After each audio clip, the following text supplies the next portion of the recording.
on iHeartRadio. Coming up, are the OEMs pulling out of SEMA? Randy Borcherding from Paint House explains. Plus, we get a shop tour, and we're going to check on Ryan's bumper. Had a chance to drive the Ford Explorer. Going to give you my thoughts on that. We'll also have the cruise-in calendar, and later, this week in auto history. Just ahead in this hour of the In Wheel Time Car Talk Show. Howdy, along with David Ainsley, his son Ryan Ainsley, the ever-famous and popular Jeffrey, we need more Jeff Zekin. I'm Don Armstrong. Glad you could join us today. Thank you very much. Beautiful Saturday here in Houston, Texas. If you're listening on a podcast later on in the year, it is about, 90 degrees outside today. Oh, no, not. It's going It's up going like the to low be 90s, yeah. I'm thinking mid-90s. And today's the day I'm going to cut the grass. So We'll wait till about 3 o'clock when it's 112. That's exactly what I'm going to do. Right? That's exactly what I'm going to do. So, Mars is not here today. He's out. And Conrad DeLong is out today. So I thought we'd bring in a couple of supporters, athletic supporters of the show. Supporters, thank you very much. David Ainsley, our chief engineer, and his son, Ryan Ainsley, who is a car nut. But the difference between us other nuts and him is the fact that he's 20 and, well, we don't want to talk about how old we are. 120. That's exactly right. So we're going to get a little bit different take on car culture of today's 20-year-olds, because you've been doing this for several years now. Yeah, since I got my car actually even before 16? that. Mm-hmm. 16. Mm-hmm. And what kind of car do you have? It's a 2003 Infiniti G35. Nice. Oh, yeah. Don't you have a G35? Standard. I got a 37, so I can beat him. Old Pops. Yeah, today you can. But wait till he starts bringing in the big bucks. He's going to have that thing all fixed up, and it's going to blow you out. We'll have you towed. Have you towed, yeah, exactly. So we're going to get into that. But right now, we're going to get into a guy, a good friend of ours from many years. His name is Randy Borcherding. He owns a company called Paint House here in Houston. They do a lot of high-end customization and big-time paint stuff. Yep. Randy, it's good to see you. How are you, my friend? Does he have the mute button on? He's not muted. You just don't have him potted up. Oh, yes, I do. Oh, boy. Oh, no, I don't. I'm sorry. I didn't. I had the button not pushed. My mistake. Imagine that. Well, now you've made one for the year. You're done. That's right. That's all you get. That's exactly right. And I think it was that attitude that got me out of 3 marriages. But whatever.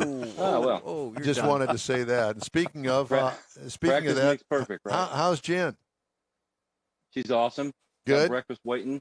So you guys, hurry up. I'm gonna go eat some eggs when I'm done with y'all. Okay. Well, very good. Well, it's good to see you. How are things out there at Paint House? Good. Warming up. I can tell you that much. What business is warming up, or just the temperature? Yes. Yeah, both.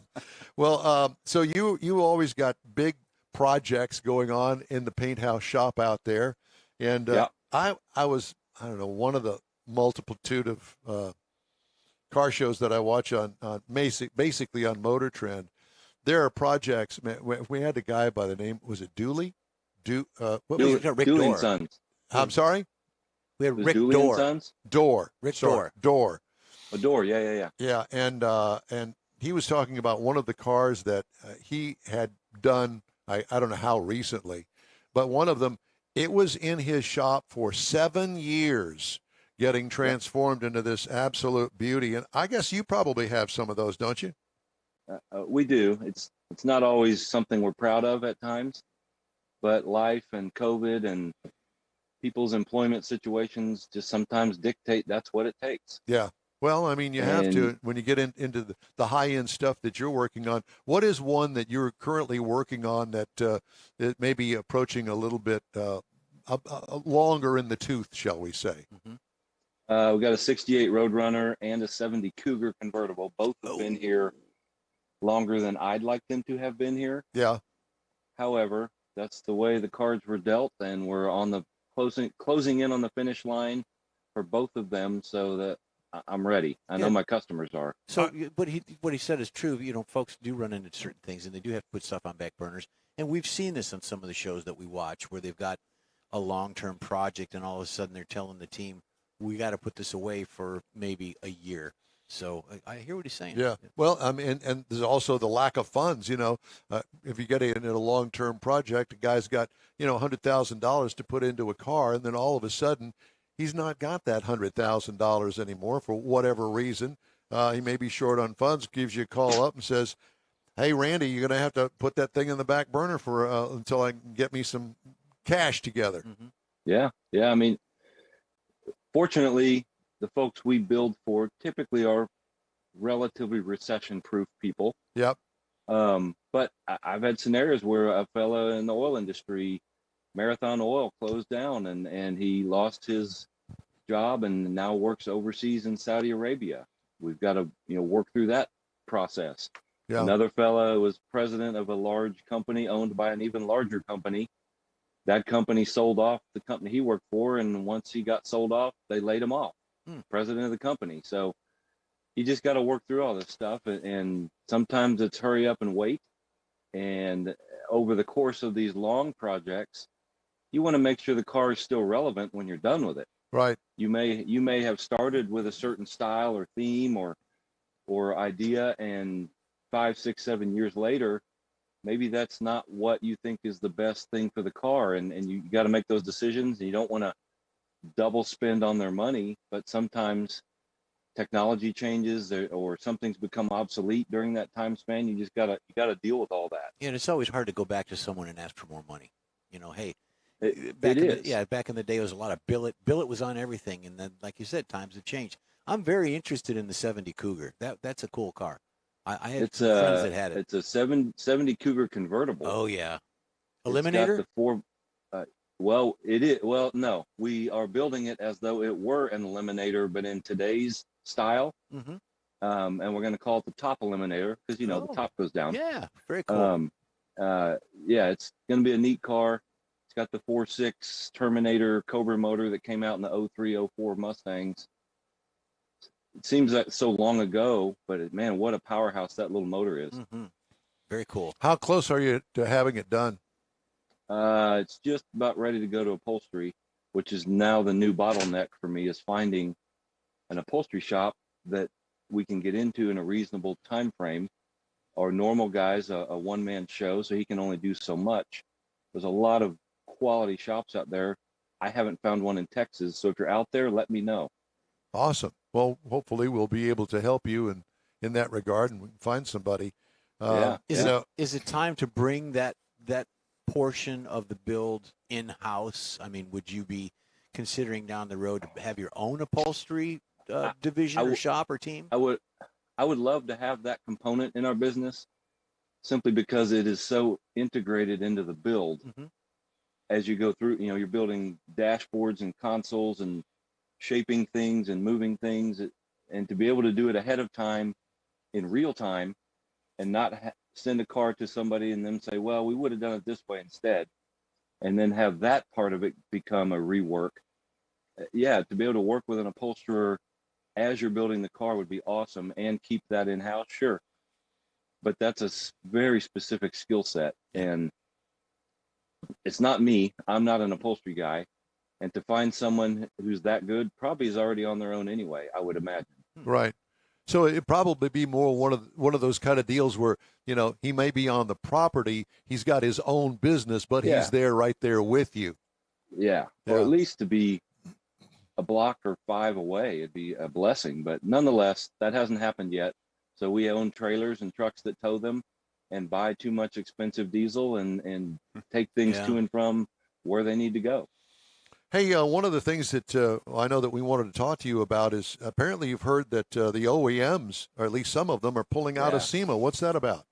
Yeah, well, my disclaimer is I'm not a SEMA expert, but I play one on the In Wheel Time radio show. Yeah, right. But yeah, I was a bit caught off guard by that, by Ford, GM, and I think it's Honda is the other third one that aren't going to be there. And they are, at least Ford and GM anyway, are a huge presence at the show. the Ford booth is always one I go to first. I'm kind of a Ford guy by heart, and we've been honored to be in their booth one year with the Starliner we built. And for them not to be there where they normally are, and GM not to be in the middle of Hot Rod Alley, that creates, in my opinion, a big vacuum at the show. And So I don't know what the reasons are, but it's going to be weird to see what they fill that with. Well, I'm just wondering if the whole transition to electric vehicles has anything to do with it. I think it has a large part to do with it because, let's be honest, SEMA is kind of a hot rod show. And I don't know a lot of hot rodders that are real passionate about that yet. And number two, you can't even get a car these days. You can't get a crate engine. What are they there to sell? Something that you can't get your hands on? And they're going to spend millions of dollars telling you that? Economics, the economy's stupid. Mm-hmm. I will tell you that we had an interview with one of the guys from Ford, and that they are building, if you want to call it this, a crate electric motor. The only problem with that is that they don't have a controller to go with it. Well, that's fine. So here's the electric motor, but you've got nothing to control it with. Yeah. I don't understand. I guess the guys that are really into the whole electric thing somehow, some way managed to find a way to do their own controller or find some aftermarket controller that can work with. I don't get it, but it's still in its infancy as far as the electrics are concerned. Oh, it is. We're kind of in the Henry Ford versus the horse and buggy era in that realm. There's a few companies that are going to get out ahead, like Tesla has, and create a new industry that, quite honestly, you can't avoid you can't ignore the performance of those cars. Well, but it's a concentrated amount. It's going to run out, and then you got to go get more of it, and it's not easy to recharge those things at a gas station. Yeah. Well, that's a whole nother. We've talked about that till we're blue in the face, and that's a major issue.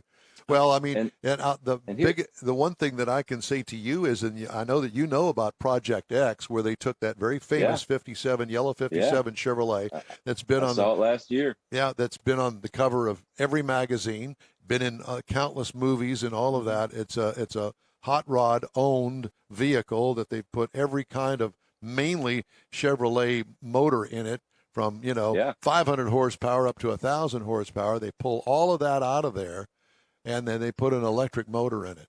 Everybody that's a hot rodder went, "What are you doing? Are you crazy?" Heads exploding across the country. But that's what that car is about, is putting stuff in there that they've never had in there before. 572 motors, the 427. I remember that was a big deal when they put that in there.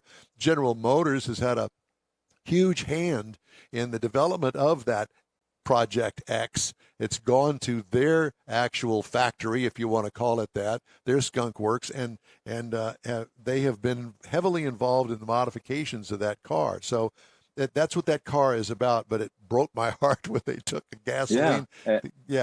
We saw it last year at SEMA, and last year they also GM debuted, I think it's a 672 1,000 horsepower crate engine. Right. That's what I thought I'd see in Project X, not an electric motor. Yeah.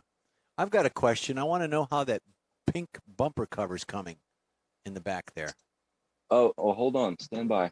Is it pink? I think once it's pink. I got to figure out how to flip the phone around here. I don't know if I can figure that out. There we go. If it's not pink, go ahead and paint it pink. This is Ryan.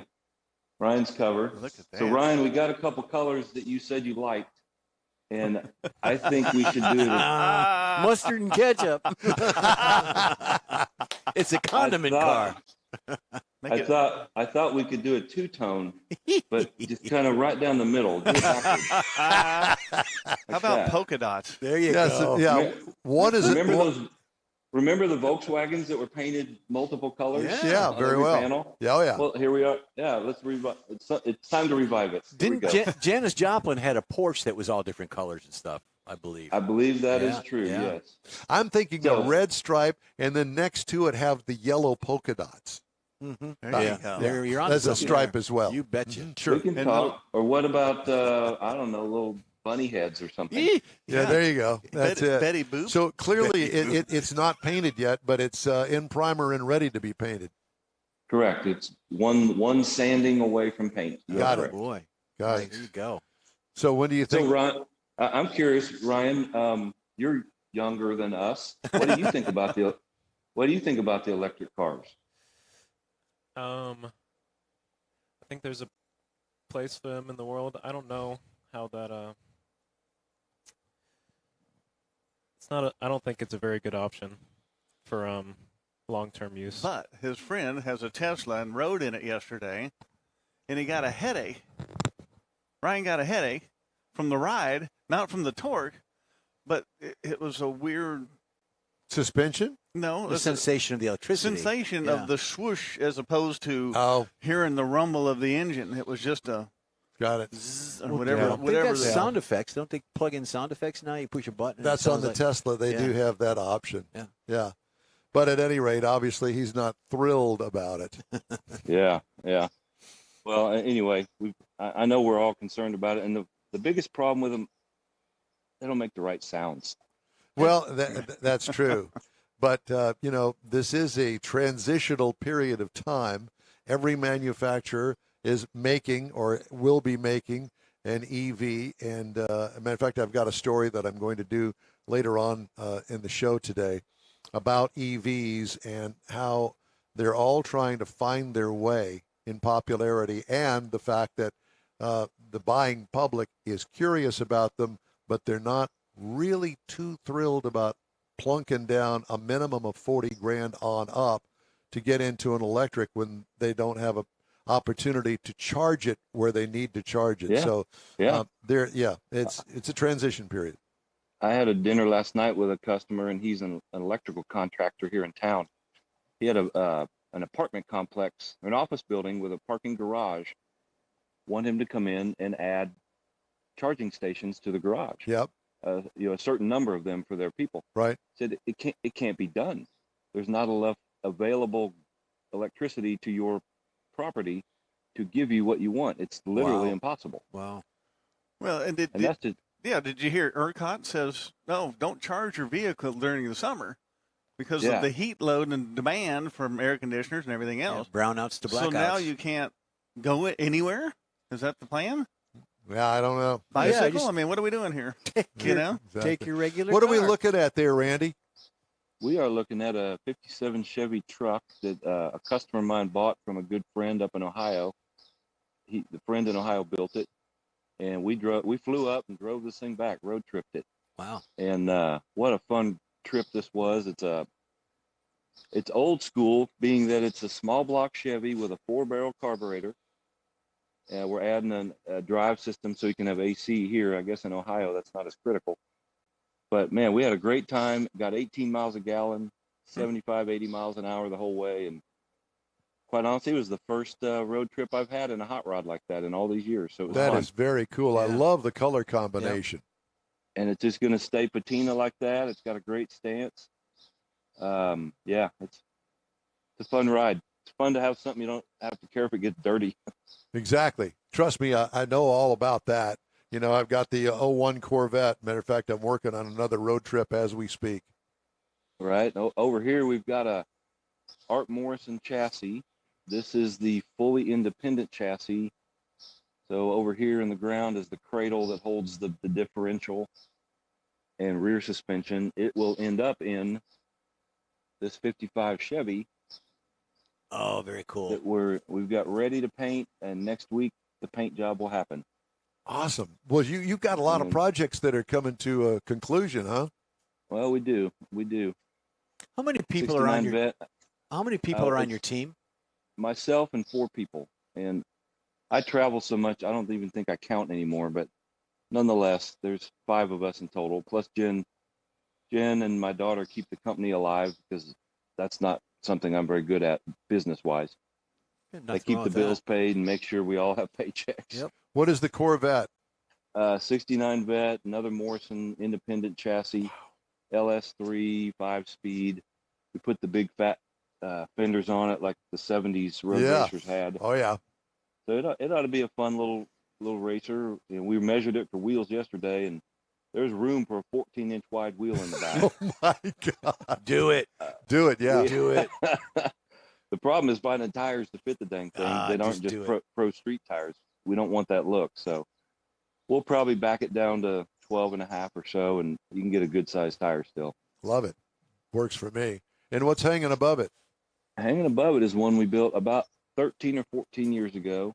65 Mustangs. It also has the 4.6 Terminator Cobra engine in it. And here's the view most people don't get. So here's it's a March chassis. March. Are they even still in business?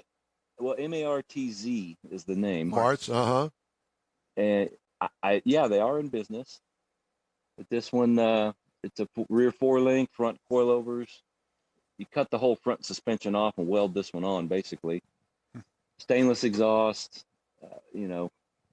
MagnaFlow mufflers, electric park and brake. It's a fun car.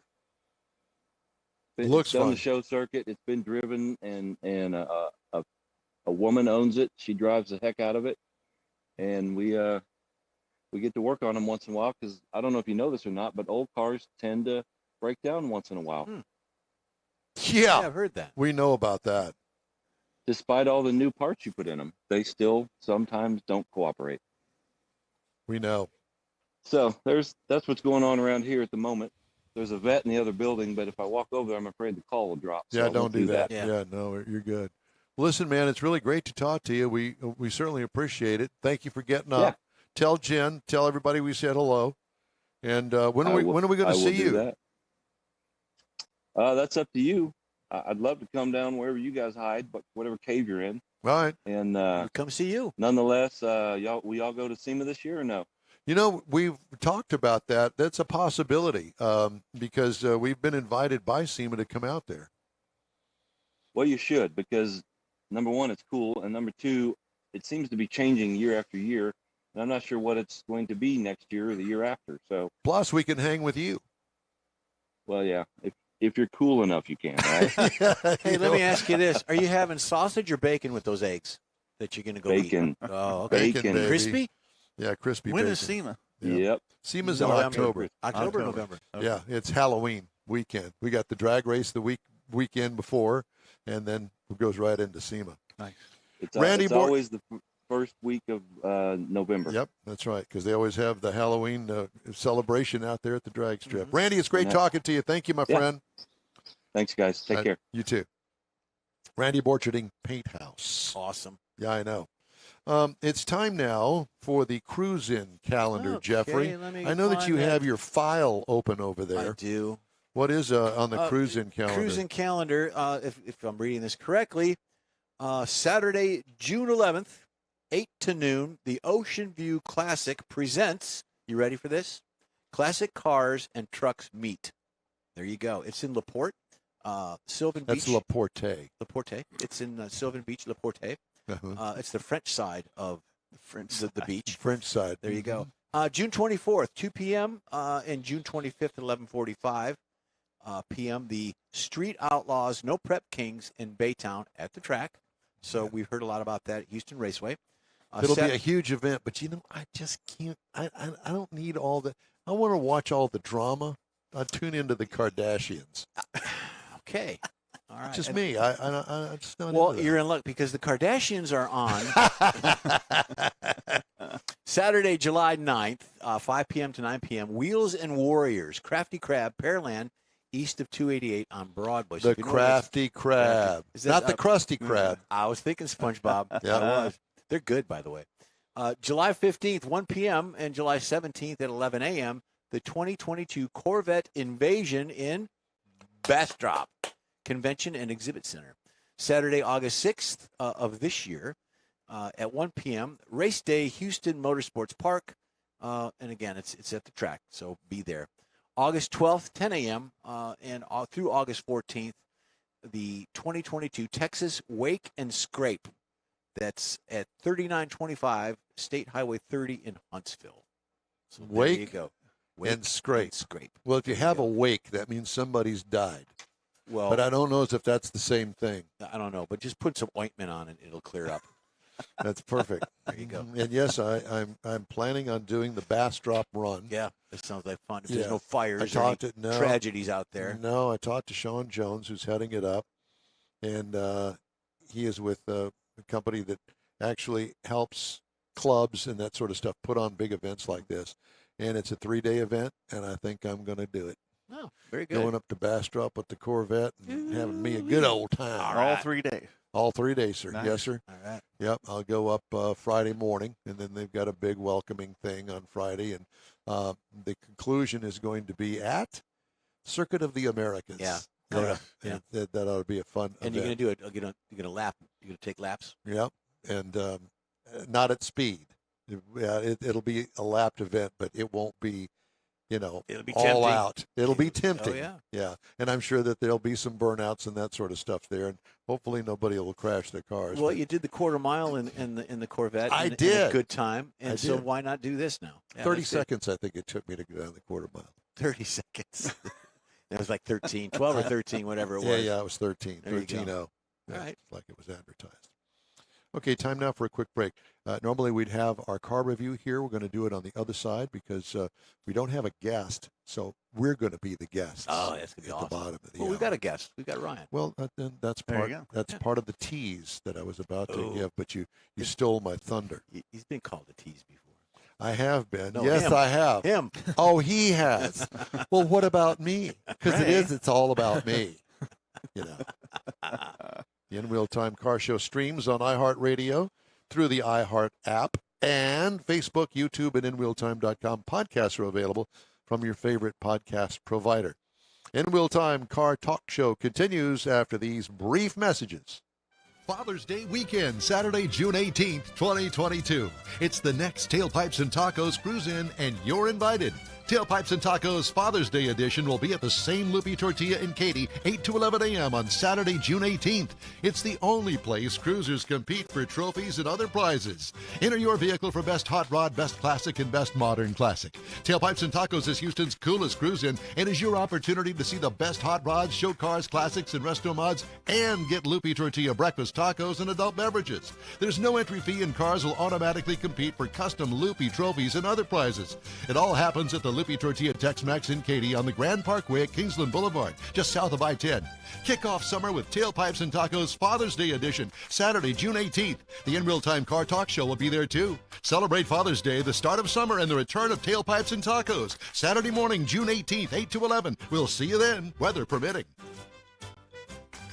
Want to take a minute to tell you about Gulf Coast Auto Shield, a Houston detail company like no other. Gulf Coast Auto Shield offers paint correction services that'll give your car, truck, or SUV a like-new shine.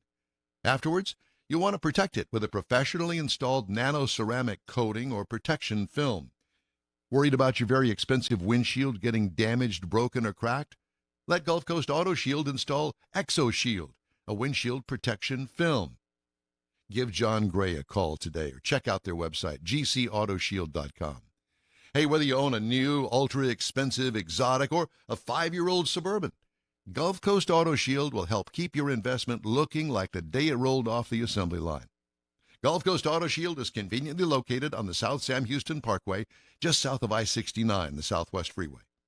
Meet the staff and check out all of their services online right now at gcautoshield.com. The In Wheel Time Car Talk Show is now part of the iHeart family. Now you'll have access to 24/7 Car Talk anytime you need a fix. Just download the iHeart Radio app and ask for In Wheel Time Car Talk, and there we are. Be sure to save us in your iHeart library for instant access.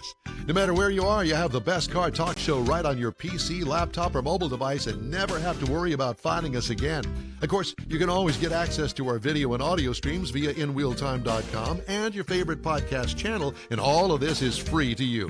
From the iHeart Radio app, you'll not only hear our Saturday morning live show, but the best shows of the past, updated weekly. Never miss a minute of up-to-date new car reviews, pre-owned reviews, Conrad's Car Clinic, informative interviews, automotive news, and the most fun car talk show on the planet. Just download the iHeart Radio app, search for In Real Time Car Talk, save it to your library, and with a tap of the icon, you'll be in touch with your favorite Car Talk team. In Wheel Time Car Talk, streaming now on iHeart.com/InWheelTime Car Talk.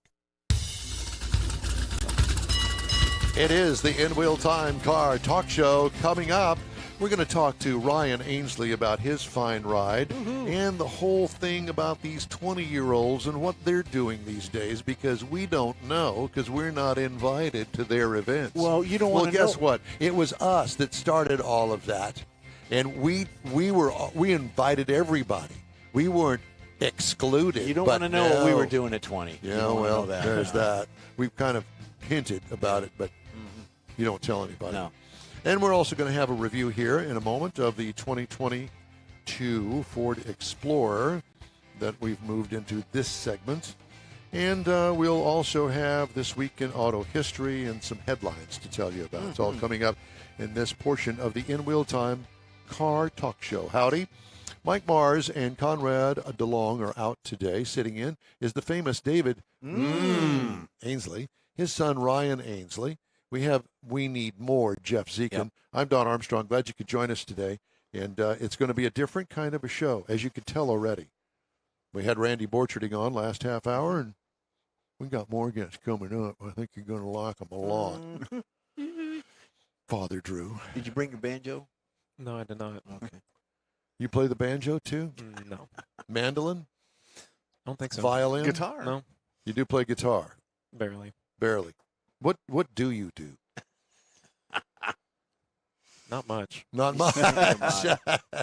Well, he just got his real estate license. That's an accomplishment. right. Great. He's now an official realtor. For a 21-year-old I know. man, that's awesome. What was I doing at 21? You don't want to know. Oh, well, 20 years old. He's going to be he's 21. 20. Yeah. Okay. Well, at 21, I got into radio. Wow, you are old. Yeah. Yeah. It was a crystal set. The crystal set. That's right. I knew Marconi. You knew Tesla when it was a different That's right. meaning there. Yeah, right? he was still working with somebody doing electricity or something. Franklin. I'm going to do a car review here. Okay. Is that okay? Yeah, I got it. And we get that out of the way Yep. because I need to do this. So I had a chance to drive the 2021 Ford Explorer. Wait, what? 21?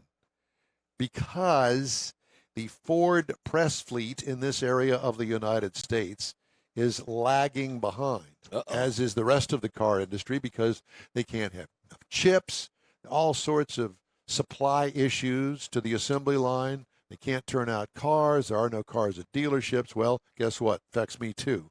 And I don't have a 22 Ford Explorer. And there have been changes made to the 22, from what I understand, Ford Explorer, mainly in the dash. But anyway, we're not going to talk about that. We're going to talk about this particular car, because you may have an opportunity to buy one of these on the used market soon. 2021 Ford Explorer, that's a good-looking SUV right there. Yep. It comes in several trim levels, including base, XLT, the Limited, the ST. Did you know that they have an ST version of the Explorer? King Ranch, and Platinum. I had the XLT four-wheel drive. This is a standard SUV, according to the government. Seats 8 passengers or up to 8 passengers. Yeah, it does have a third row in it. They squeezed it in there. It was completely redesigned in 2020. Exterior features, made in America styling with conservative front end. Sportier than Big Brother Expedition, that's for sure. Stylish rear hatch and tail lights, attractive wheels, and those wheels are trim designated. What I liked about it, the overall conservative styling, attractive to mainstream America when it comes to an SUV. You can't go wrong buying a Ford Explorer is what I'm saying. Interior highlights, straightforward design, interior as well. Controls in all the right places. Easy to use infotainment system. I think this is called Sync 10.9 or something. I don't know what it is, but it's the latest sync system from Ford. Comfortable seating. Cargo and trunk room is competitive to its class of vehicle. What I liked about it, I like that rotary shift knob on the console. Okay, call me whatever you will. It's convenient. I like it there instead of the gear shift up above on the stalk. None of that stuff. This is a rotary shift on the center console. I like it. What could use improvement? Needs a passive phone charger that you can get in more upscale trim levels of this vehicle.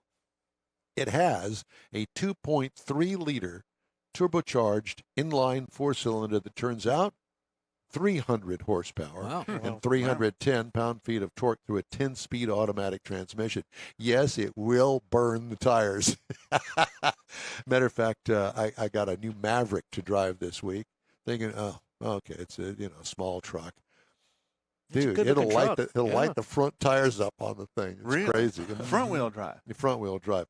5,300 pounds for the tow rating on the Explorer. 20 miles per gallon city, 27 highway for a combined of 23. I got 23.7 over 357.8 miles. What I liked about it, adequate power with the 10-speed automatic transmission, and that also translates into pretty good gas mileage.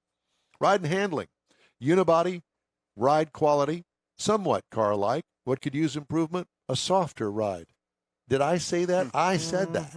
The only reason I say that is because they were going to appeal to mainstream America, mainly moms, soccer moms. I think that a little bit softer ride, at least make it as a possibility that you could buy that in a trim level would be a nice thing. It's just me. Pricing.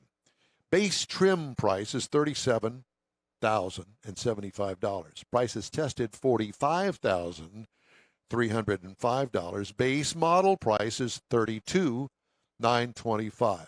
$40,000 today is about average price for vehicles across the board. Competitors, the Kia Telluride is at $34,190. That's where it starts. The Hyundai Palisade, $35,325, and the Honda Pilot, $34,550. So it's right in there with all of those. And that's my review this hour of the Ford Explorer. Thank you for playing. Very cool. So the ST, does it have the sport model? Is yeah. that what that is? Well, So that's what it is. Yeah. Is it a stiffer ride? I don't then? know. I didn't ride it. Didn't drive it, so I don't know. It seems like you're right. They should have a dial to dial up your And that may Your ride. Suspension, One- air or Suspension, something. yeah. Yeah, one of them may have that. I don't know. I didn't dig that deep into the model, but in later shows I will. What I saw the vehicle when he had it just briefly. The back end of it reminds me of a Bronco. The new The way Bronco. the way it's shaped, and I don't know if they're using. To me, they're using the same type Taillights? of taillights exactly, Right. and that's what kind of influenced me. That Yeah, it's a Bronco, but it's not. It's a good-looking car. Okay, so we're going to shift our attention now to him. Dun, dun, dun. Ryan Ainsley, son of David Ainsley, is a hot rodder and has been since what model year is it? 20? 2003. What did you say? 2003. 2003. But his version of hot rod is different than our version of hot rod. Yeah, it's not. We had He's blower Japanese stacks hot on rod. it and headers and side pipes. Where like you said, it's a different hot rod. Well, and let's see. In my buddy Ross Putnam had a 55 Chevy, and in 1970, it was 15 years old. Fits right into the whole thing. Timeline. Cars that are 15 years old, that kind of fits that age group. They're not too old, but compared to today's car, like my 2001 Corvette that sits out there, it's got a key that you put into the dashboard key slot It's a and skeleton turn key. it. Yeah, it's like a skeleton key. Exactly. I assume that you don't have that. No, I don't. You do? Mhm. Does it go in the dash or the Column. Mhm. column? Goes in the column. Oh, Or is it the Yeah. dash? Let's call him. Column. Yeah. But he's got a stick shift. He's Yeah, got a so stick shift. do you That's the thing. consider your buddies and all the people you hang out with? Do you consider yourself hot rodders, or is it something different? Like, we just say we're car enthusiasts. Okay.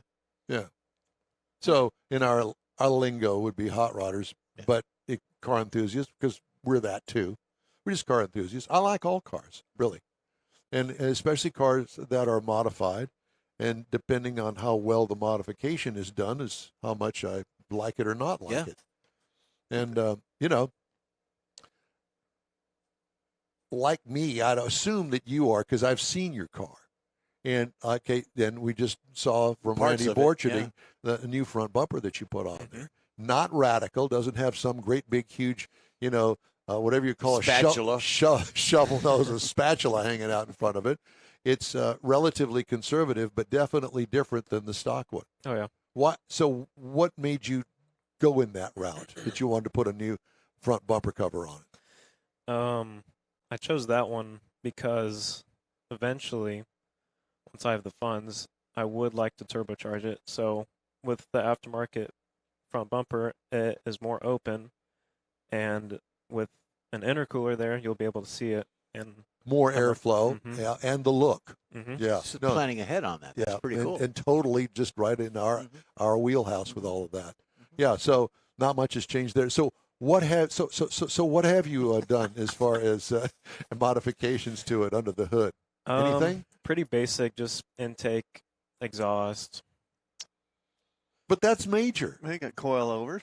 Oh yeah, coilover wheels. So how much? What you got invested in it? Turn down his ear. Yeah, he doesn't want to tell me.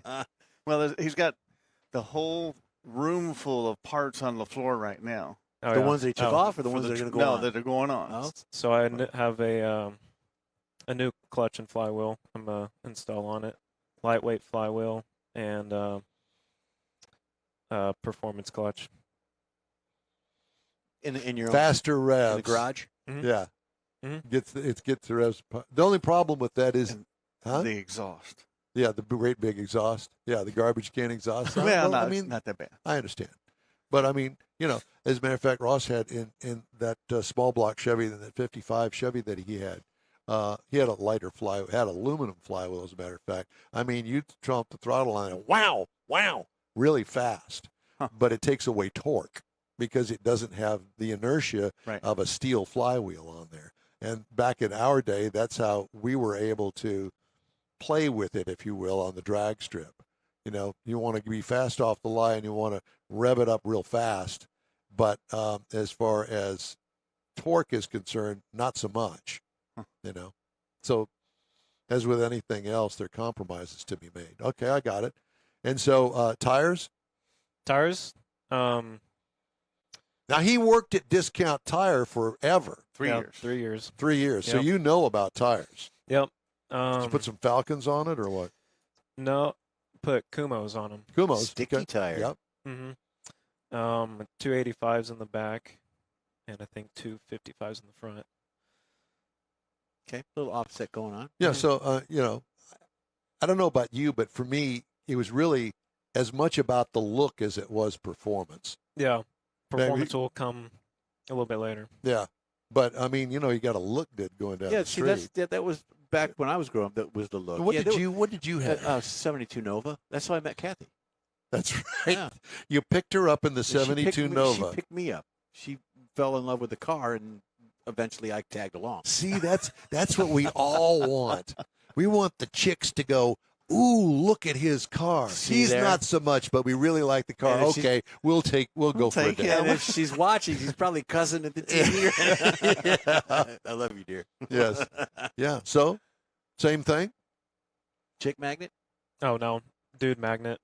That's another show. Yeah. Just a bunch of guys just ask me questions whenever I go to car shows and stuff. Yeah. What I've done to it, but see, that's exactly where I fell in. Exactly where I fell in. It wasn't necessarily about the chicks, although that was kind of in the back of my mind. But, go to car shows and steal other guys' ideas and maybe modify them and make them my own. Right? Mm-hmm. Yeah. I mean, that's what it's kind of all about. You share information with each other. Mm-hmm. Hey, what kind of manifold is that? It looks really good. Does it perform well? Oh, yeah, it's great. So go and buy one. Stick it on there. That kind of stuff. So what was the last show that you've taken it to? Now, you go to display, or you just go to kind of walk around? No, I just go to hang out. Just regular car meets. You go to cruise-ins, right? Cruise-ins. Yeah, pretty much. Yeah. At Avalon Diner, is it next weekend, a week from tomorrow? It'll be a week from tomorrow, yeah. Sunday, yeah. But that's which Avalon? Avalon? But it's Avalon Diner right in down Stafford. Yeah, Okay, Sugar Line yeah. Stafford. Stafford. But it's not his group. No. You hang with your group. He's at like Catalina over there in the Heights and Woodlands and Right. Yeah. But they're like cars. What we call tuner cars. I don't know, and this is not being derogatory. I don't know what else to call them. Is that what they're called? JDMs, maybe. Yeah. JDMs. Mm-hmm. Right. Japanese domestic market. He's dying to go to Japan. Oh. That's what's his Yeah. bucket list. You right know what would be a good place, a stop off for you? The LA JDM shows that they have, the cruise-ins that That they sounds have. cool. Oh my God! I saw one on the internet not that long ago. It was almost a riot of cars Really? in a parking garage with yeah. one way in and one way out. And they filled the whole thing out, and somebody was doing burnouts, and right across the street is a residential high-rise. Of course, people calling the cops, and all the cops come, and okay, everybody out. And, they get out there on the street and going, okay, fine, do this massive burnout onto the street right in front of the cops and whatever, just get out of the parking garage You'd and never go do away. that, though, would you? You would never do No, that. no. No, of course not. I would. To somebody else's car. No, my own. But that was so much fun. One of the cars had one of those great big spatula noses on it, Oh, right? yeah. The big spoiler hooked straight out. So what they did to get it in the parking garage, they unclipped it from the front of the car because it wouldn't go over any bump. It was that Right, far off right, this concrete.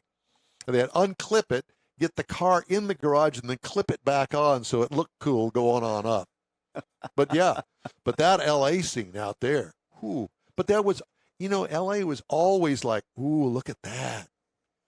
And they have a big, big, big show at Pomona with all of the hot rodders. And they've had that since the 1950s when drag racing started out there at Pomona. The beginning of the NHRA and Wally Parks and all of that. Yep. And that was like the Mecca. And all of the car customizers, that's where all of that whole thing started out there. So you can imagine that car culture out there, completely different than it is here, but it's the same enthusiasm. So much fun. Boy, that would be a great place to vacation for you. Go and spend a weekend out there. Buy yourself a cheap plane ticket on Southwest. Go out there, find somebody that you communicate with online, get them to put you up, and go and party out there. And your That sounds buddies. awesome. Take your buddies out there with you, too. Oh, yeah. Yeah. They'll love that. Absolutely. Road trip. Yep. Road Oh, trip. yeah. That'd And be, take your dad's car. No. that'd be tons of fun, man. Take the van. Oh, The minivan. Yeah, Oh, pile God. everybody in there. It'd be Take like the Cheech minivan. and Chong with smoke coming out the side. No, that was our day. Oh, okay. Yeah. That was our No, day. he didn't do that. Mutt's Cuts. What? Mutt's Cuts. Dumb and Dumber, the van Oh, with yeah, the yeah, big yeah, ears. Yeah. Took me a minute. Did you ever see Dumb and Dumber? Yeah, it's been a long time. Yeah. So what's the next show you're going to? You got something planned coming up in the next weeks or tomorrow or what? Probably next week. I usually go. There's a couple I go to. There's one called Car Culture. You can look them up on Instagram or online, or Coffee and Cars is what it is. Where's that at? Because I didn't have. a They're listing in for it. various locations, so they'll Okay. usually be in Pearland or they'll be in the Woodlands, but it's mostly like exotic and hyper cars. Coffee and Cars is more of a bigger deal, so there'll be like Lamborghini Aventador SVJs. Last time I was there was a Ferrari F40, and yeah, it was just a big show, a bunch of people there. I went to Coffee and Cars one time, and it was up there off of, I want to say it was at 249. It's a big shopping center up there. I can't remember the name of it. Willowbrook? No, it was further out than that. Oh. And that shopping center was relatively new and didn't have a lot of tenants in it yet. But there was so many cars, it took over the entire parking lot. And the problem is that there were businesses that were trying to be open on Saturday Yeah, morning, right. or what I get. Was it Saturday or Sunday?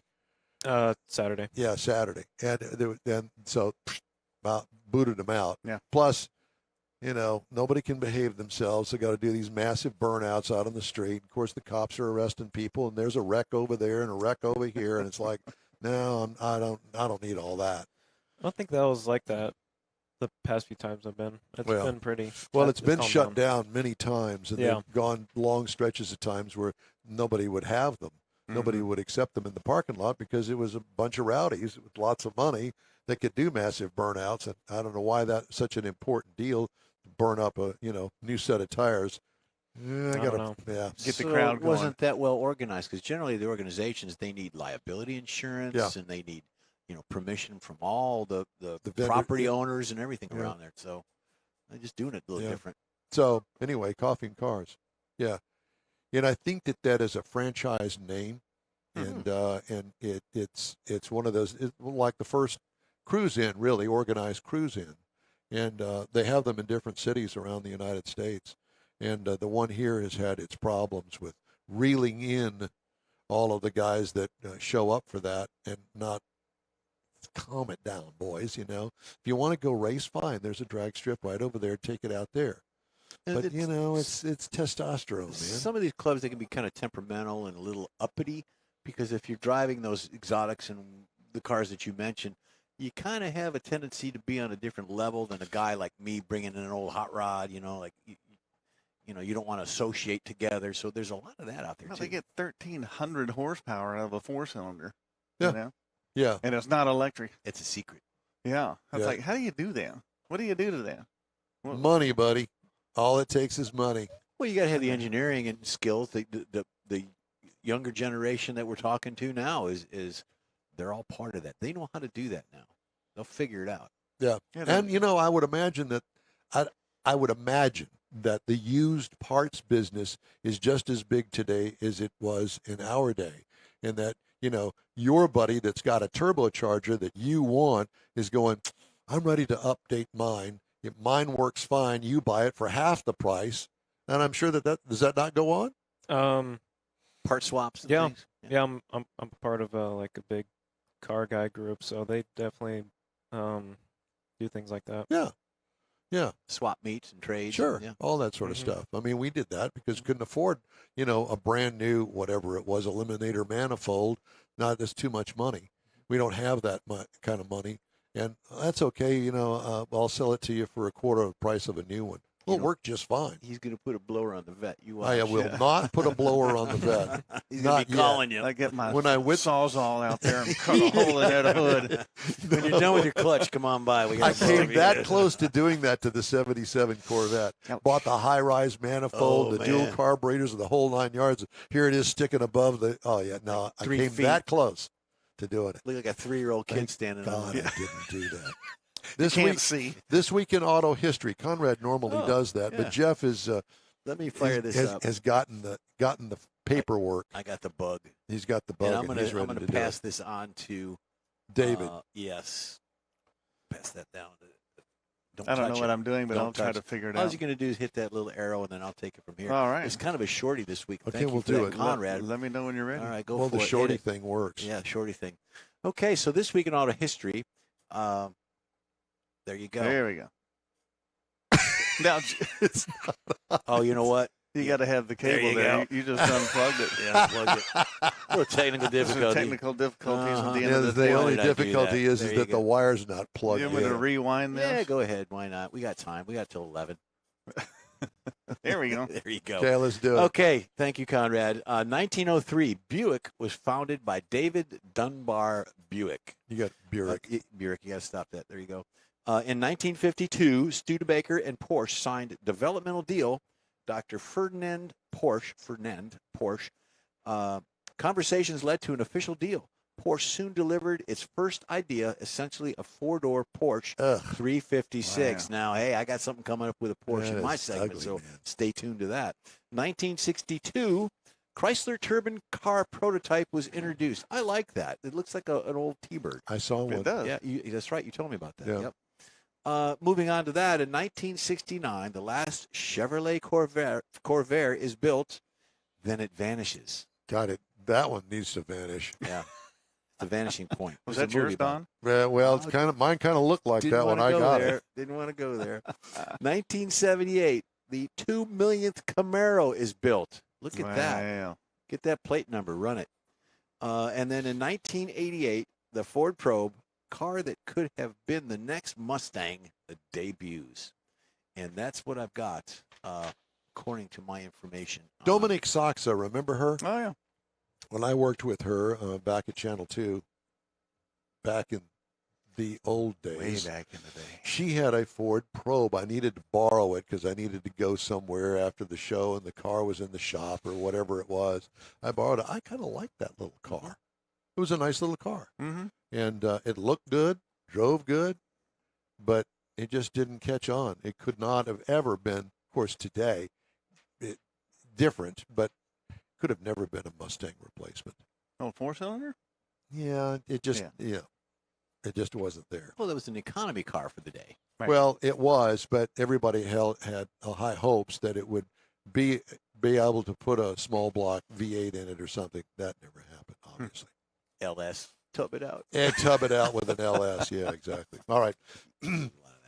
I've got some recalls to tell you about. Toyota 4Runner the 4Runner, the Highlander Hybrid, and the Tacoma for 2022, all being recalled because of, are you ready? An illegible load carrying capacity label. Really? Are you kidding me? Who's going to recall? take their car back for a recall for a label? You can't read the label. Take the label off. Now you can't read it for sure. I read emails that I don't understand. Vehicle roll away from a software error on the Kia EV6 for 2022.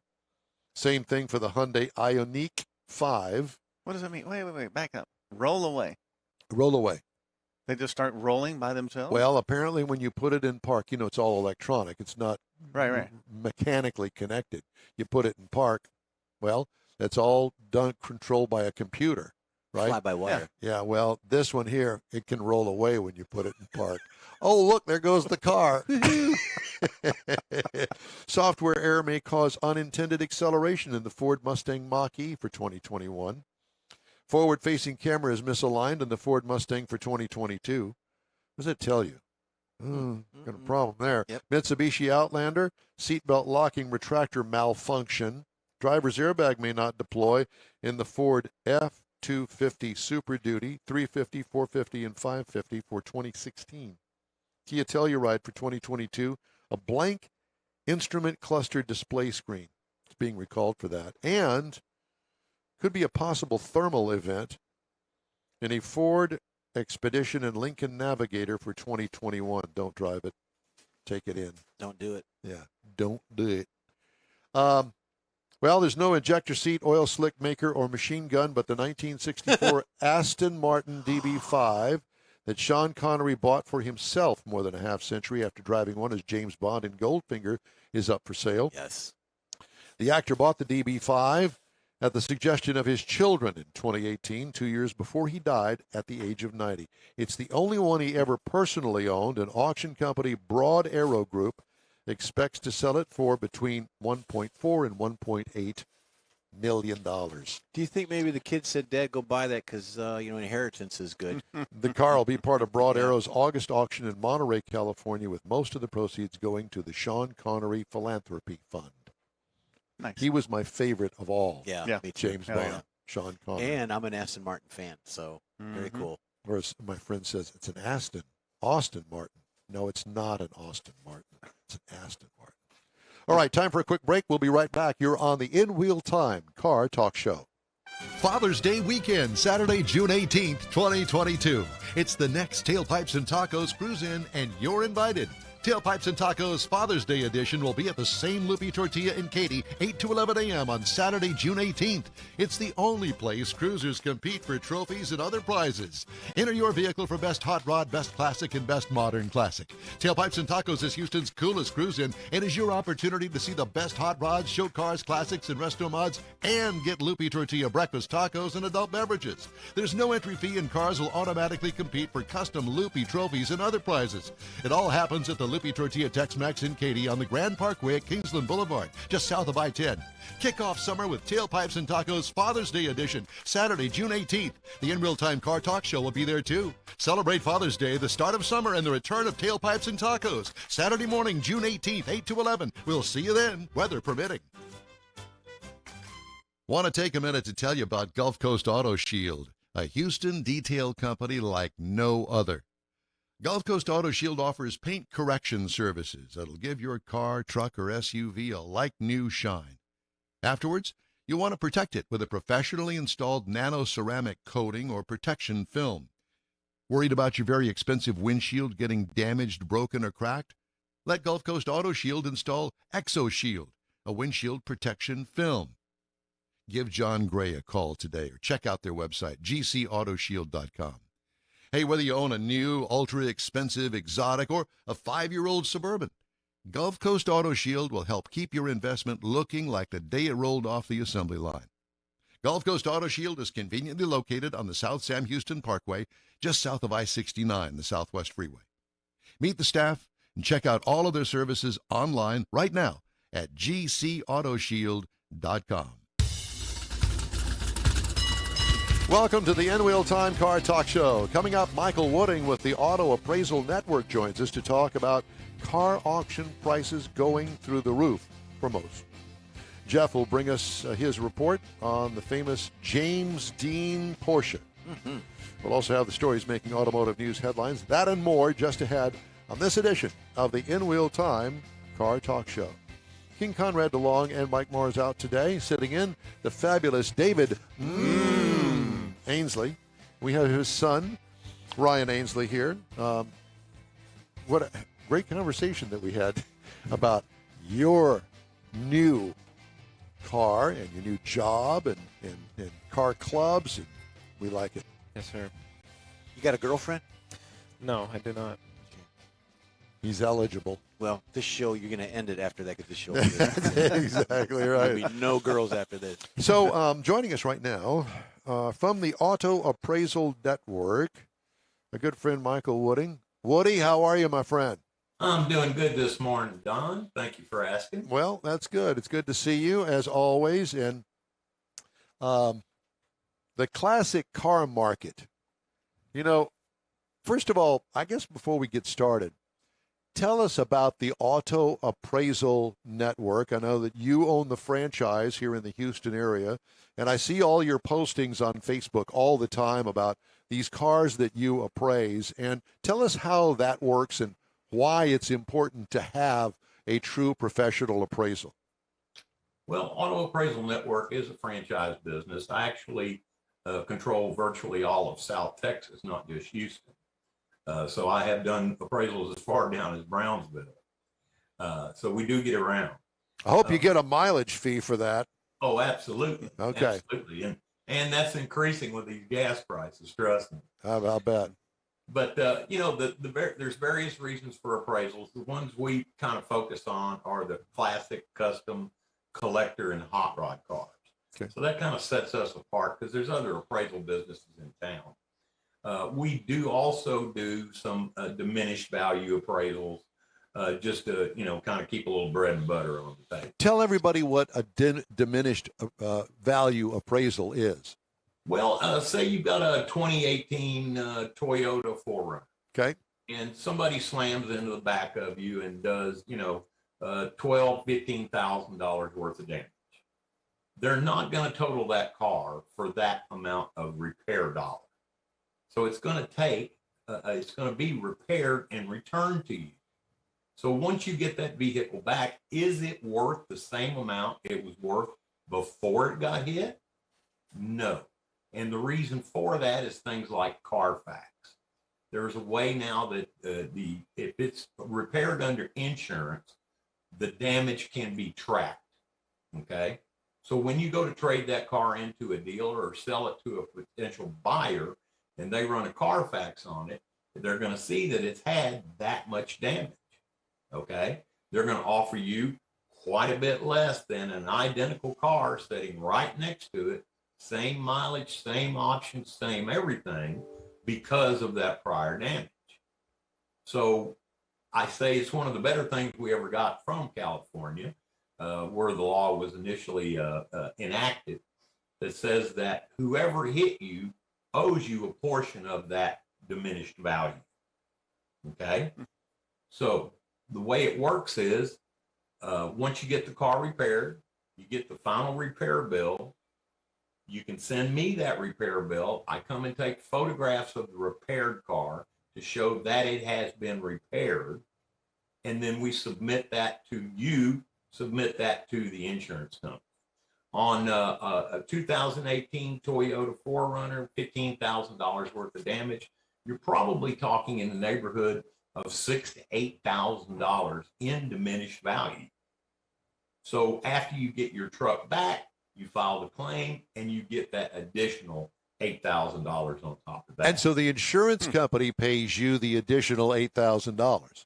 You actually go after the person that hit you, but the insurance company picks that up. Yeah, they're the ones that go after them.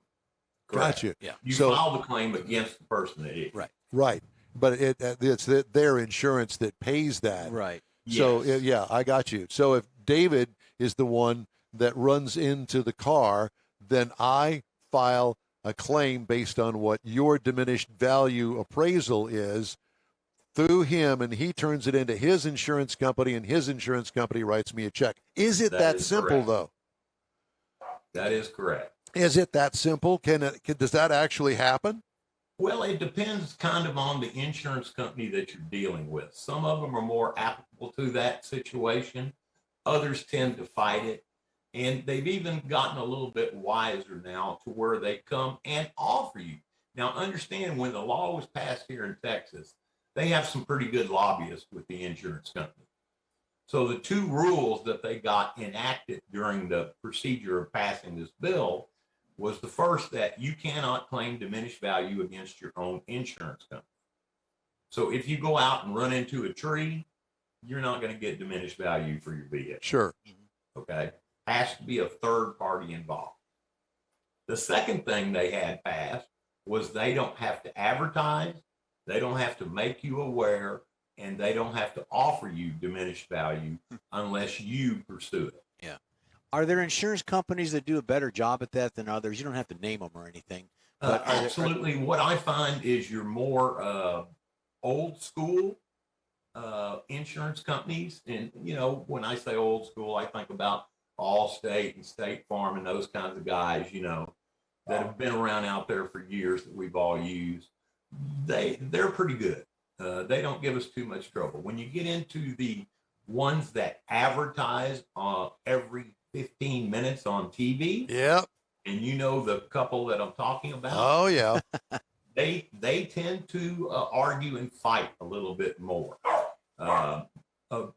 especially against the number that we put out there. Right. They've come to the realization that they're going to have to pay it, and it's more costly for them to go to court on the issue than it is just to settle. So the way they've tried to circumvent that is come to you and assume that you're ignorant, and instead of giving you that $8,000 on that Forerunner, they offer you $1,000 in diminished value. Oh my God, that's a lot. So what do you do if you're faced with something like that, and you know darn good and well that you need that $8,000 because you're going to have to take it when you go and sell the car? You're going to take that hit, yes. So if they offer you that money, first thing, do not cash the check.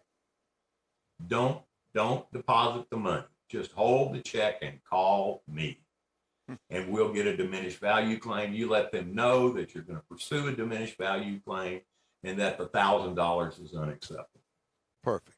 But for people that aren't aware, they get that $1,000 and they think they're in heaven. Yeah, that's a shame, getting ripped off even more by auto insurance companies. Okay, well, let's move on.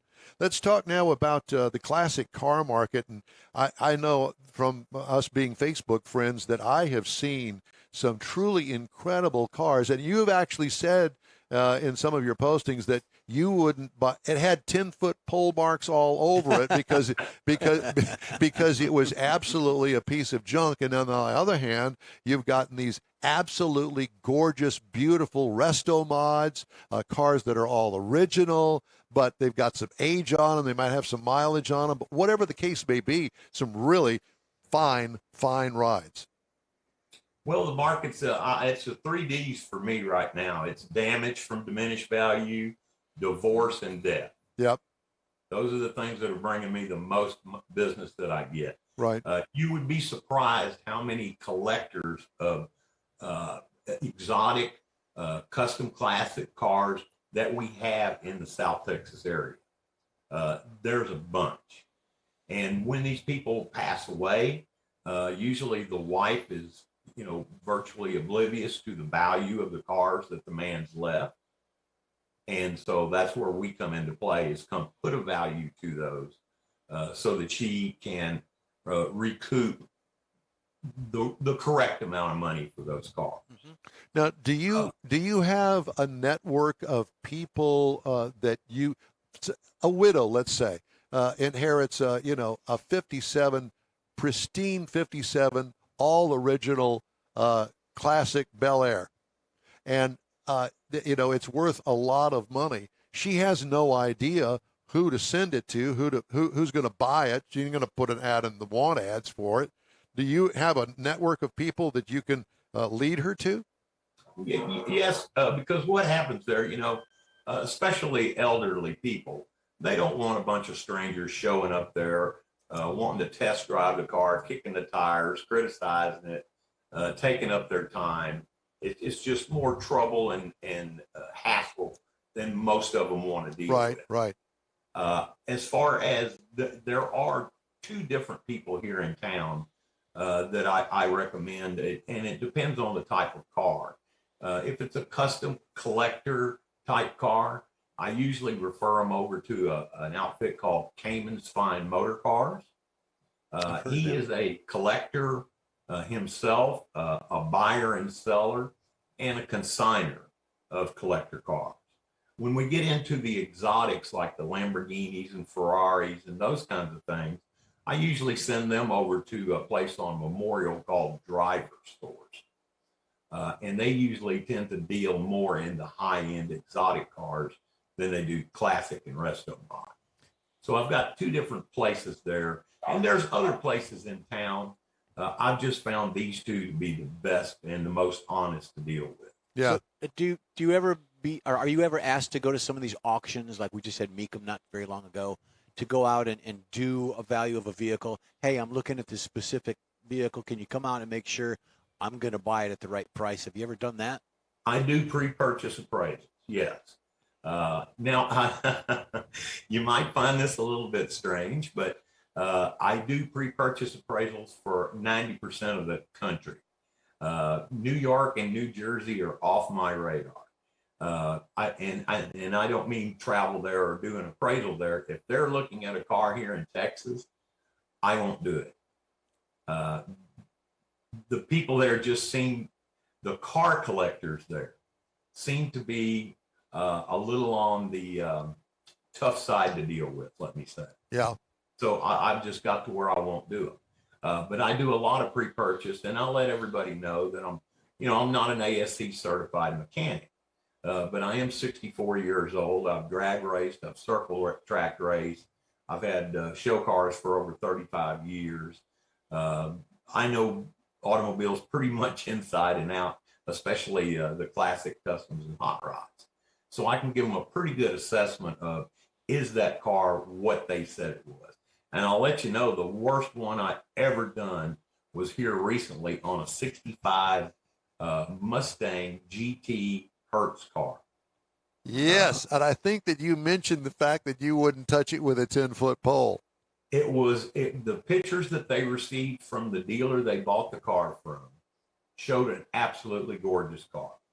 Black, gold stripe, just the way it was supposed to be, hood scoop. Right. Everything looked right, 289 car. The car that they received when it showed up had no hood scoop on it. There were holes where the hood scoop was supposed to be.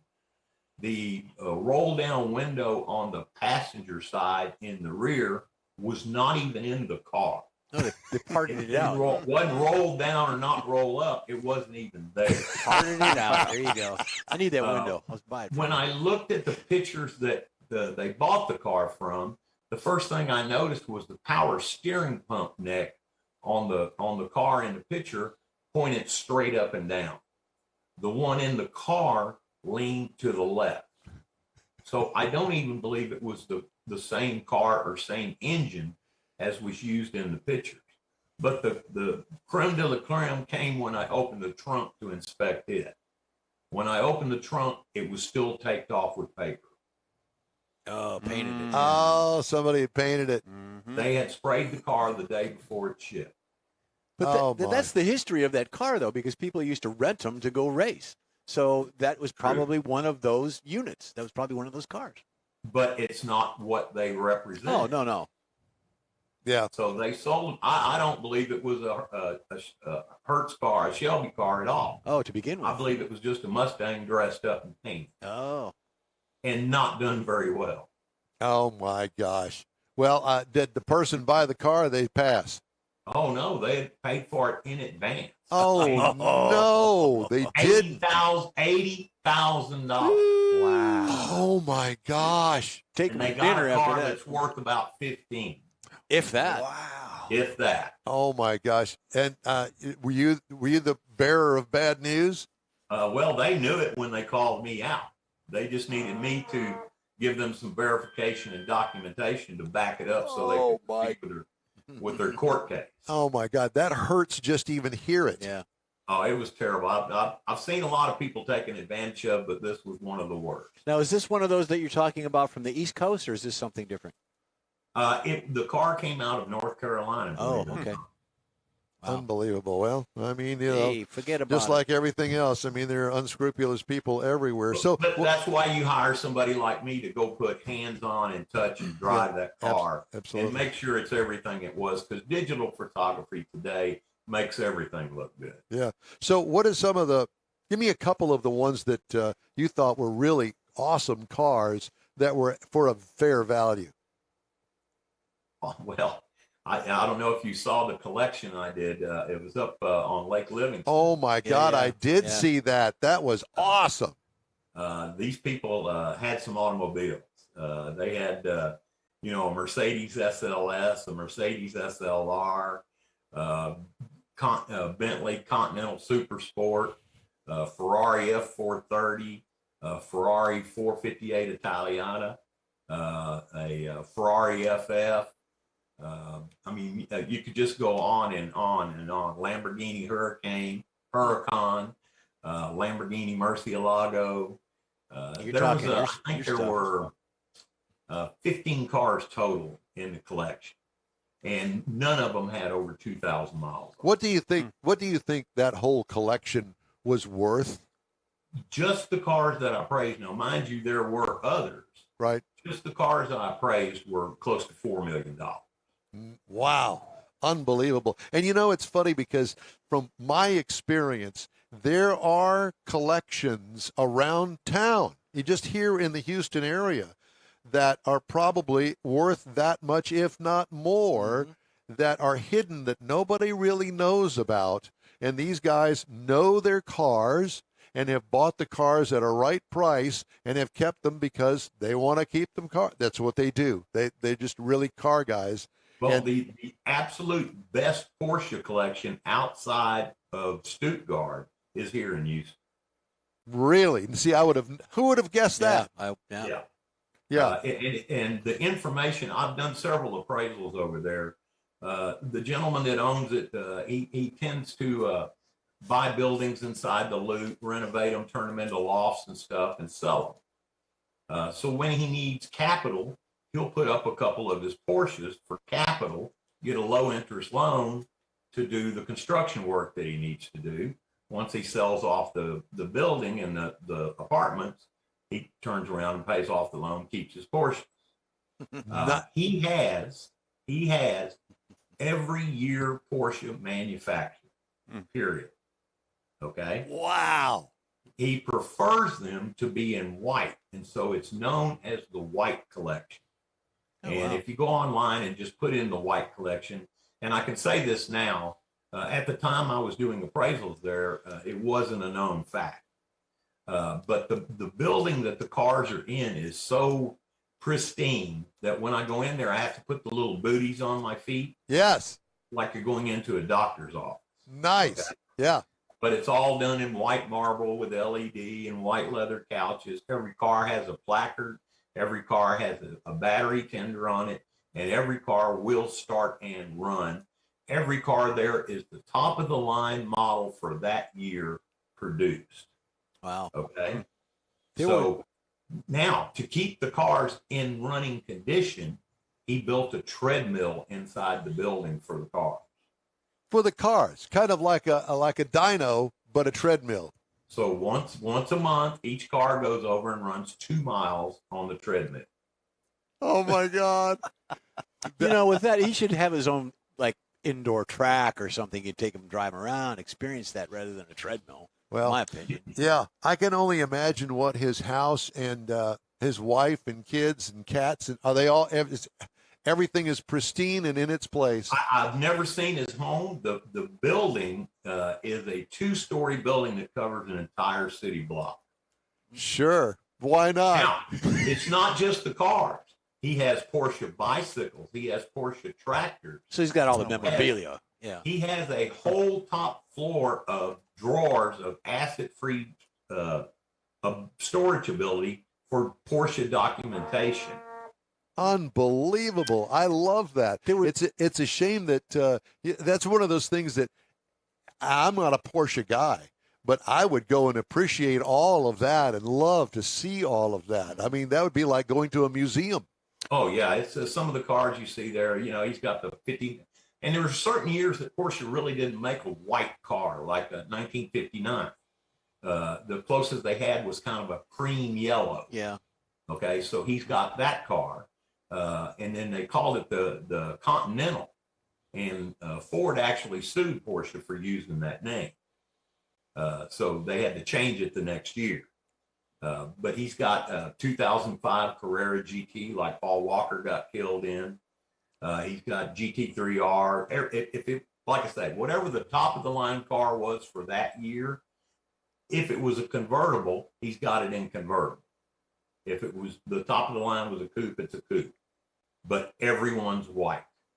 How fascinating. Mecum Indy just ran last week, and there was a collection of Corvettes. I think there was like 18 Indianapolis pace car Corvettes. That sold as a group. Yes, they sold as a group. I think it was over 2 million, I believe. Maybe I'm wrong on that. I think he stole that deal. Yeah, whoever bought it did steal it. Yeah, it was amazing. Yeah.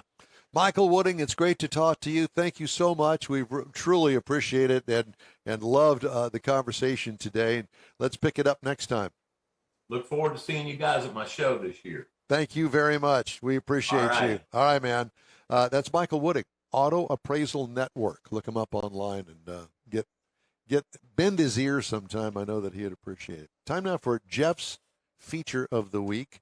This week it's the James Dean Porsche 550. Yeah, I'm going to pass this on again. I'm not unplugging. Don't unplug it. Don't unplug it. Okay. And I'm gonna pass the racing calendar to Mr. Ainsley when that time comes here shortly. But let's do Jeff's feature on the Porsche since we're talking about that. Yeah, let's do that. Okay, so this is James Dean's haunted little bastard Porsche 550. Okay. And the way this came about, the story begins in 1955, September 23rd, before his crash. He bought the car. He bought a Porsche 550 Spyder and took it to George Barris, famous customizer, and they call him the Flim Flammer back then, to personalize it. He chose tartan seats, the number 130 emblazoned on the hood, and the name Little Bastard painted underneath the Porsche emblem. Back in 55, he was driving around Los Angeles, and he met up with Alec Guinness, who is a famous actor, an English actor. And outside of the restaurant, Guinness was heard saying, "Please never get in it. If you get in that car, you'll be found dead in it in a week." The guy had a premonition. He'd like raise up the hair on the back of your neck type thing. So he said it looked sinister. Dean laughed at him all the way, to the end of the conversation. A week later, September 30th, Dean and Rolf Woolrich, who was a former Luftwaffe pilot and a factory-trained Porsche mechanic back in the day, were at a Competition Motors in Hollywood preparing the Little Bastard for a weekend at Salinas. Salinas is a racetrack. The intent was for Dean to trailer the car to Salinas behind a 55 Ford Country Squire, along with photographer and stuntman Bill Hickman. Hickman was the stunt coordinator for the movie Bullet. That's all to be coming, after that. They needed some break-in mileage, and they talked Dean into taking the car off the trailer, jumping in it, and doing some runs. Okay, you're going to get in it. You're going to find out how the car drives, the performance of it, steering, all that good stuff. Put some break-in miles on it. So Dean did that to familiarize himself with it. They left the coffee shop from the Competition Motors about 1:15. About 3:30, California Highway Patrolman O.V. Hunter stopped Dean and wrote him a ticket just south of Bakersfield for doing 65 and a 55. Hickman, who was driving the chase vehicle with the empty trailer, got a ticket for doing 20 over because pulling a trailer back then, you had to go 45, so he got it for 20. So they both got tickets. At Blackwell's Corner on Route 466, the caravan stopped for drinks, met up with Lance Rentlow and Bruce Kessler, also competing in the Salinas Road Racing, and they had a Mercedes SL 300 coupe. Approximately 5:15 that afternoon, Dean and Hickman driving west towards Paso Robles, which is a town out there. Half hour later, a black and white 1954 Tudor coupe headed east on 466, driven by 23-year-old Cal Poly student, unlikely name of Donald Turnipspeed. He's the one that hit him head on. So Dean died. The passenger was injured. Nothing happened to the gentleman that hit him, the student that hit him. This is where it gets weird. This is the haunted part of this.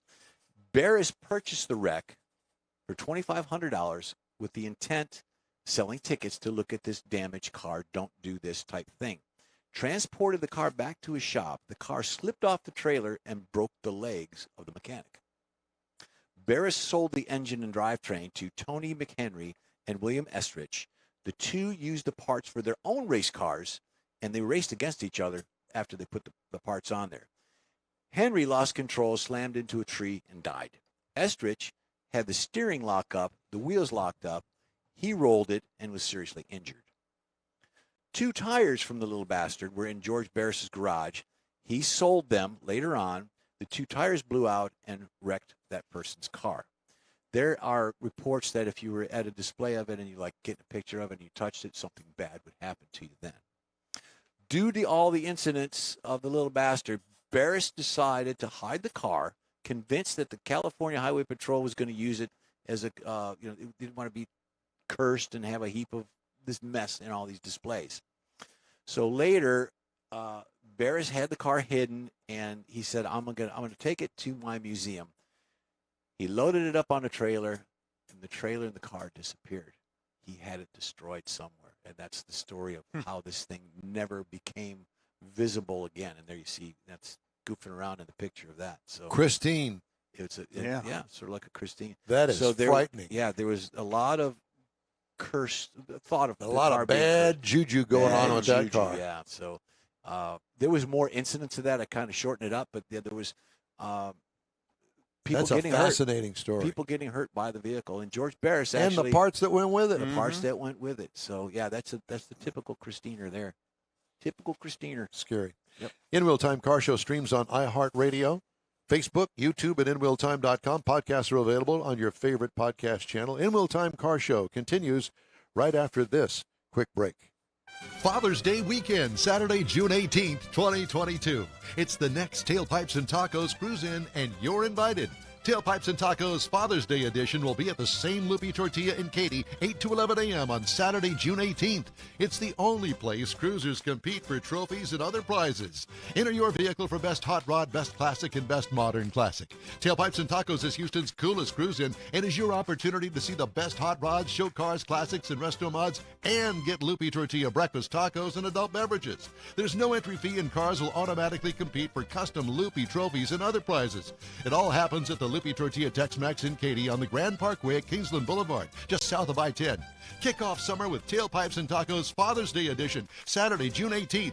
The In Real Time Car Talk Show will be there too. Celebrate Father's Day, the start of summer, and the return of Tailpipes and Tacos. Saturday morning, June 18th, 8 to 11. We'll see you then, weather permitting. Want to take a minute to tell you about Gulf Coast Auto Shield, a Houston detail company like no other. Gulf Coast Auto Shield offers paint correction services that'll give your car, truck, or SUV a like-new shine. Afterwards, you'll want to protect it with a professionally installed nano-ceramic coating or protection film. Worried about your very expensive windshield getting damaged, broken, or cracked? Let Gulf Coast Auto Shield install ExoShield, a windshield protection film. Give John Gray a call today or check out their website, gcautoshield.com. Hey, whether you own a new, ultra-expensive, exotic, or a 5-year-old Suburban, Gulf Coast Auto Shield will help keep your investment looking like the day it rolled off the assembly line. Gulf Coast Auto Shield is conveniently located on the South Sam Houston Parkway, just south of I-69, the Southwest Freeway. Meet the staff and check out all of their services online right now at gcautoshield.com. The In Wheel Time Car Talk Show is now part of the iHeart family. Now you'll have access to 24/7 Car Talk anytime you need a fix. Just download the iHeart Radio app and ask for In Wheel Time Car Talk, and there we are. Be sure to save us in your iHeart library for instant access. No matter where you are, you have the best Car Talk Show right on your PC, laptop, or mobile device and never have to worry about finding us again. Of course, you can always get access to our video and audio streams via InWheelTime.com and your favorite podcast channel, and all of this is free to you. From the iHeartRadio app, you'll not only hear our Saturday morning live show, but the best shows of the past, updated weekly.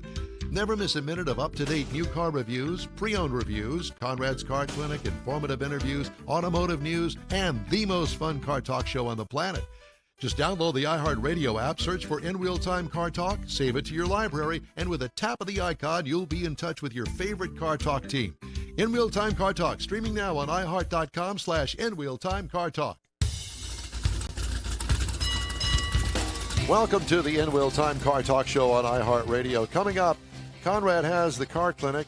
Well, actually, Jeff has the car clinic that Conrad wrote. How's that? We'll have this week's auto news and more award-winning car talk. How do you, along with David Ainsley sitting in for Mike Mars. We have his son, Ryan Ainsley, who's sitting in for Conrad DeLong. Looks like you've lost a little weight. And then we need more Jeff Zekin. We always need more Jeff Zekin. I'm Don Armstrong. Glad you could join us today. And joining us right now from the Department of Public Safety, State Trooper and Sergeant Steve Woodard. Now, we're not going to see Steve because he doesn't want to be he's running undercover, I'm sure. Like us. Stephen Woodard, how in the heck are you, my friend? Oh, pretty good, my man. Everything's good. It's just good to hear y'all's voice. You know, we were out on that scene you were flying over the other day, and as you know, in concert, just a little secret. The law enforcement, when we're on the scene of an incident, we also monitor the news feeds that are going on. And when I heard my buddy's voice in the sky, I said everything's gonna be all right. Yeah, exactly. I assume. Yes. Let me ask you this. So, I mean, I'm sorry I'm not able to show my face. You know, we have a lot going on with the NRA stuff, and I'm just not. I'm not Zoom ready. The uniform I have on is not appealing, and this hat I have on has a sweatband around it. So will you forgive me this time? I will. You know that I will, and I don't care about none of that stuff. And, yes, I know that you've got tons going on. And quite frankly, I wrote Mars, and I said, I don't think he's going to be able to join us. He's got way too much going on with this NRA thing in town and all of that. But I certainly appreciate it. And, yes, matter of fact, I saw you guys flying around there yesterday, and we were talking to your helicopter crew up there. Dude, it's a lot going on right now, and especially that horrible story coming out of South Texas. I mean, it's just a bad thing all around, and hopefully this gloom and doom is going to lift from us here not too much longer, because it's been tough. You took the words out of my mouth, and you know, through the years, I've always appreciated you. You guys invited me, you know, on the air with you, and I just want to dedicate my little short piece to our friends over in Uvalde. You know, the incident in Santa Fe, that was my deal, 100%. And, you know, that is a horrible thing to experience, not only, you know, from a law enforcement standpoint, but just to see those families. And I'm telling you, we're down there doing the best that we can, you know, as the Texas Department of Public Safety, to make sure the scene is secure and to continue to try to investigate and find out the why. We know the what, but we're just trying to figure out the why. But we're going to just continue to keep those folks in our thoughts, because I'm going to tell you something, Don. That's the worst thing you want to hear on the radio as a law enforcement officer, because, man, you're really not prepared, because it's, to be honest, that type of stuff's not supposed to happen. And this is the world that we're living in today. But I can assure you, just like all the other ones, you know, we as a law enforcement community, we do what we can when we can, and we get there to try to preserve and save lives. So let's continue to keep you out in our prayers. But I would like to really classify Memorial Day as the unofficial kickoff of the summer. And I'm going to tell you something, my friend. It's going to be hot today. So it's going to be hot like man, you. I don't know about that, but it's going to be extremely hot. Now we're expecting a lot of travel. I know right now, if I was to look at my TxDOT mapping system, I-10 going eastbound pretty thick right now. Not sure I guess folks are going to maybe I don't know, Louisiana, maybe Florida, who knows? But folks are rolling, and they're rolling hard. So we just want to ensure that folks are driving safely, and wherever you're going, we want you to come back in the same piece that you left, if not better. Well, and we all hope for that. And, you know, back to what you're talking about, especially about the Uvalde thing, I will tell you that, you know, despite what anybody says about the police and however that got messed up and however that came down, you know, each one of us that have children, our hearts go out to all of those folks down there, and breaks my heart that this sort of thing, one, can even happen. Who would ever think of that? And especially in a small town like that. And to that end, let me just say that, you know, here is a small town with less than 16,000 people in it. And yeah, they have a police department in their school system, and they also have the city and the state police. But dude, these guys they're not trained, you know, to be able to handle something like that. You have to be trained, and you have to be retrained, and you have to go through drills. And people around the Houston area and law enforcement here, you guys go through that training on a regular basis. We're talking about a tiny little town with maybe a couple of stoplights in it. That's about it.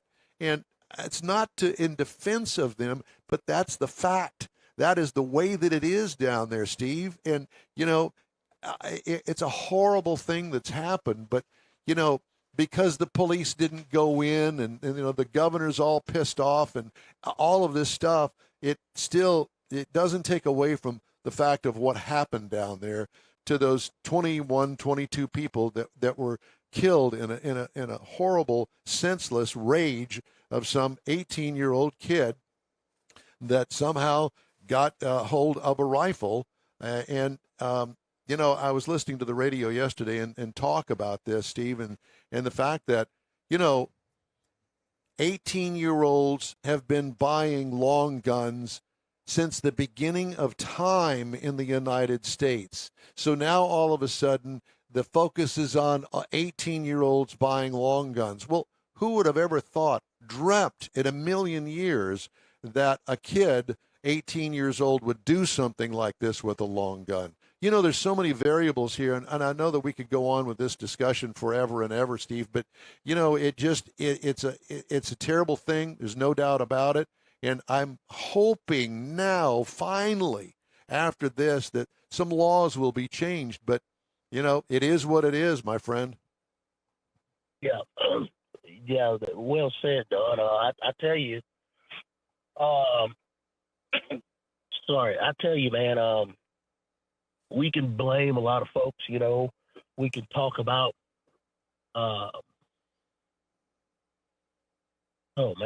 we can talk about that teacher who propped the door over. Look, man, I blame the shooter. Yep. And at the end of the day, Don, you know, I talk about my children quite often on this show, and I'm telling you, I can leave my pistol in the middle of the floor, and none of them will touch it because of the upbringing and the training. And my two sons, they only touch those rifles when it's time to touch them, and that's when we go in the woods in the wintertime to hunt. So, you know, conversations are being had, and, you know, about some folks that are smarter than you and I, presumably. But what I can tell you is upbringing is extremely important, and that's the key. You know, and we all know this, upbringing and where an individual comes from and the environment that they're raised in, that's a huge part of it. So, again, you know, we're going to keep those folks in Uvalde in our prayers, man. Amen, brother. You know, and we love you guys and what you do for all of us. Matter of fact, I was talking to a Sugar Land police officer here last week. We had a little picnic in the area. And oh, yeah. I know that was fun. You probably heard about that Sugar Land police officer that was involved in a horrible crash out here on Highway 90, rear-ended by a drunk driver, and it was dark outside, and it looks like he's going to be okay. He's still in rehab these many months later. But, I asked one of the police officers that I ran into at the picnic, how is he doing? He's doing well. Thanks for asking and all that. And I'm just a regular guy. I'm nobody. I'm just like everybody else. And how much I appreciate what you guys do. I work with a couple of retired police officers, and how you guys step up to the plate and do what you do is truly amazing to me. Because, one, I could never do it. I never had that special blessing, if you will, to be a police officer, because it takes a special person to do that. It does. And we appreciate what you do. What are you faced with this weekend? I mean, when you said I-10, the first thing that came out to my mind was Brookshire, Texas. I knew you were going there. My God, Brookshire, Texas. Does TxDOT ever look at what's going on and go, we probably could have done a little bit better job in routing traffic out there? Yeah, well, I live out in that area, and it seems like, folks can drive from Biloxi, Mississippi, just fine. And it seems like when they get into Brookshire, Texas, they say, you know what, screw it, let me have a wreck. So it's interesting over there. But I will tell you, in lieu of everything else going on, your troops will be out, along with other law enforcement agencies. You talk about Sugar Land. I had to be a keynote speaker for one of their programs last week, and man, that's one of my favorite police departments in the state. Mm-hmm. They'll be out this weekend, and we just want to make sure that everybody's safe. It's not I got you. It's not a stump the chump. It's to make sure that incidents like that Sugar Land police officer doesn't happen. Done last year, when it comes to the DWI stuff, man, we arrested well over 445 people just for DWI charges. So, people are still, they're enjoying, but after the enjoyment, when it's time to go home, they're making the unresponsible choice to get in the vehicle and drive. And that's just not a good thing. Yeah, Steve, let me ask you this. Let me jump in here real quick. So we guys come up to a holiday weekend like this. Do you actually physically have more people on staff out on the streets and the roadways that are getting paid overtime, if you will, to be able to make sure that we're all safe? To protect and serve. Yeah, so the actual schedule is rearranged so that individuals, so basically, for instance, instead of you having, instead of you being off that weekend, your day off will be off throughout that week. That way it can adjust to have more bodies on the road, especially in our rural areas. So absolutely. And that's not only us as a state police agency, but that's predominantly all of the state police agencies, especially along the southern portion of 10. Louisiana, I can put a Louisiana trooper or a Mississippi trooper on the line with us, and it's the same. We'll have the same conversation. Yeah. So it really, yes, you're not working overtime. You're just working a different shift that's going to include the weekend where it normally wouldn't include the weekend. Right. Sure, but look, man, this is just us on the line, right? I mean, can I tell you all the secret? Real quick? Please. So, real quick. Yeah, it's just us. Look, man, it's really about voluntary compliance. We talked about that. You see the trooper on the side of the road, you're going to slow down. Absolutely. Period. Yeah. Yeah, so it's really about putting the black and whites on the road, and when you see that black and white on the side of the road, you tend to slow down. Yep. Let me tell you boys something, and I can email you the stats, Mr. Mars. Just because you see a trooper with his lights on and he's talking to someone doesn't mean he or she is giving them a ticket or warning.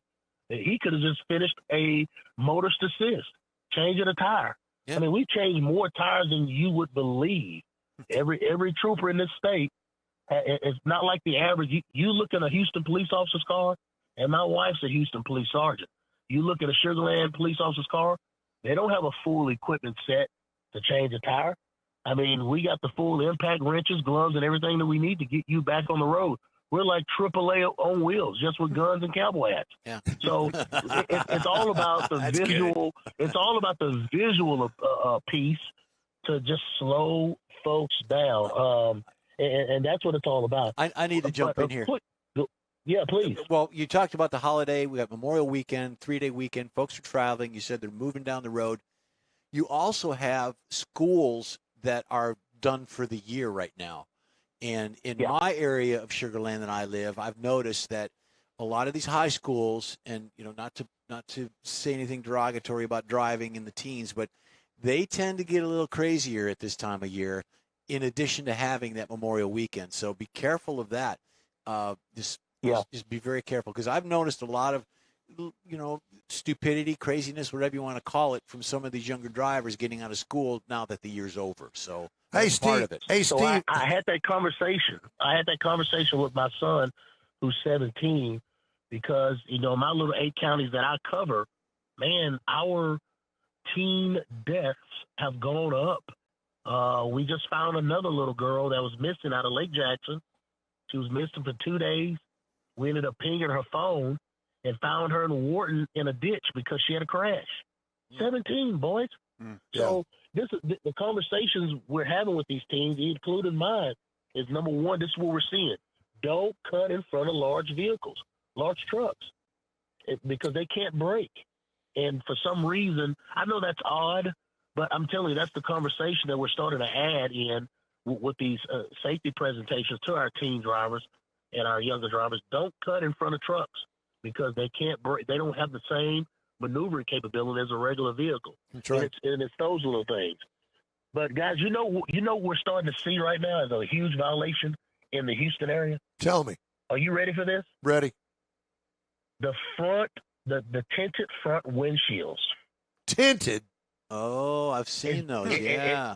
It's getting really ridiculous. It's not. I mean, okay, you got a guy that puts a tint job on his vehicle.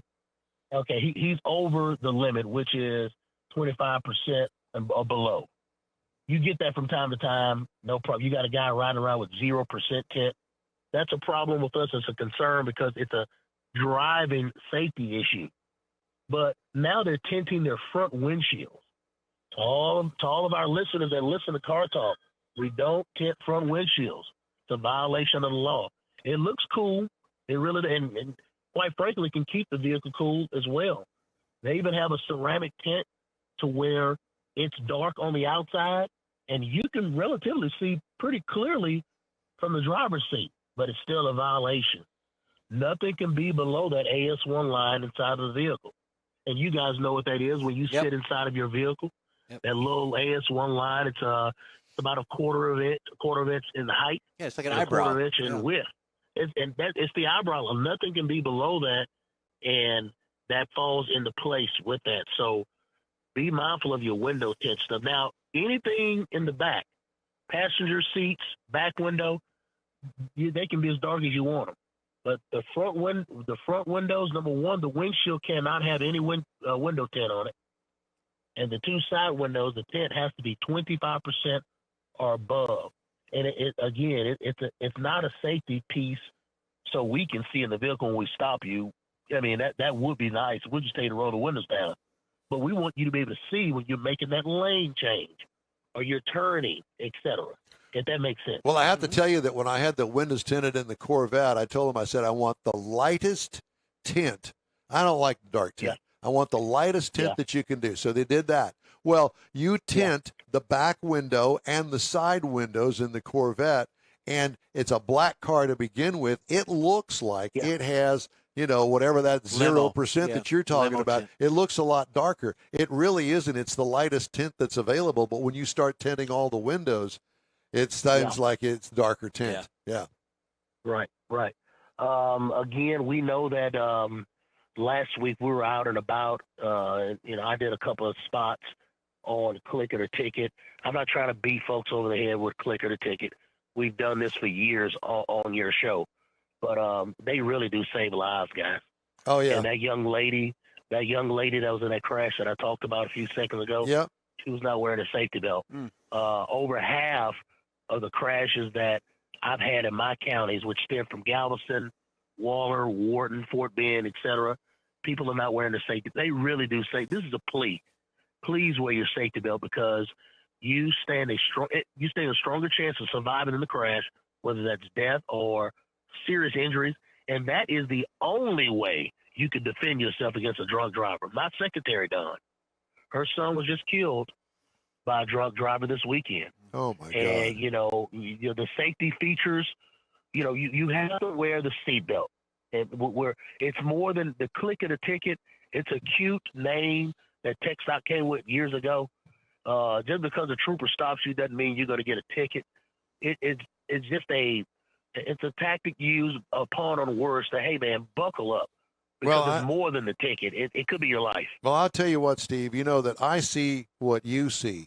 And if everybody else could see what we see in some of these absolutely horrible crashes, that it's really nobody's fault per se. Nobody meant to do it, but it just happened.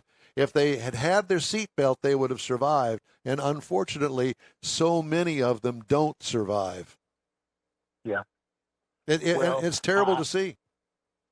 It is, and it's heartbreaking, especially when we have to go and knock on the door and do the whole notification thing. So my big plea is that everybody enjoys their holiday, enjoy the summer. Ironically, during this time, we do go into the schools and we hold a lot of training with the ISD police departments, and, of course, we're going to be doing that. So we're still out. If you need us, give us a call. If you need DPS directly, turn your driver's license ID over to the back, and there's a 1-800 number back there. We've talked about that, 1-800-525-5555 for any type of assistance. And this could be used, number one, for your kiddo that's traveling to Florida for the summer break or whatever. If they're not in Texas, we can transfer them to that local state agency. Before you get on the road, though, make sure you check your vehicle. Take your badge. Okay, we got that. Take your badge off for a minute and tell me what you're going to do for vacation this summer. Yeah, man, I got a lot lined out. So, we're going to. I'm taking the family. We're going to do our summer cruise, and kind of my son's doing all these college visits, so that's kind of putting a monkey wrench in things. But I'm gonna tell you, we talked about we're that going earlier, to Oregon. Yeah, we're going to Michigan. We're going to Florida. While they're doing that, I'm going to be at the bar. and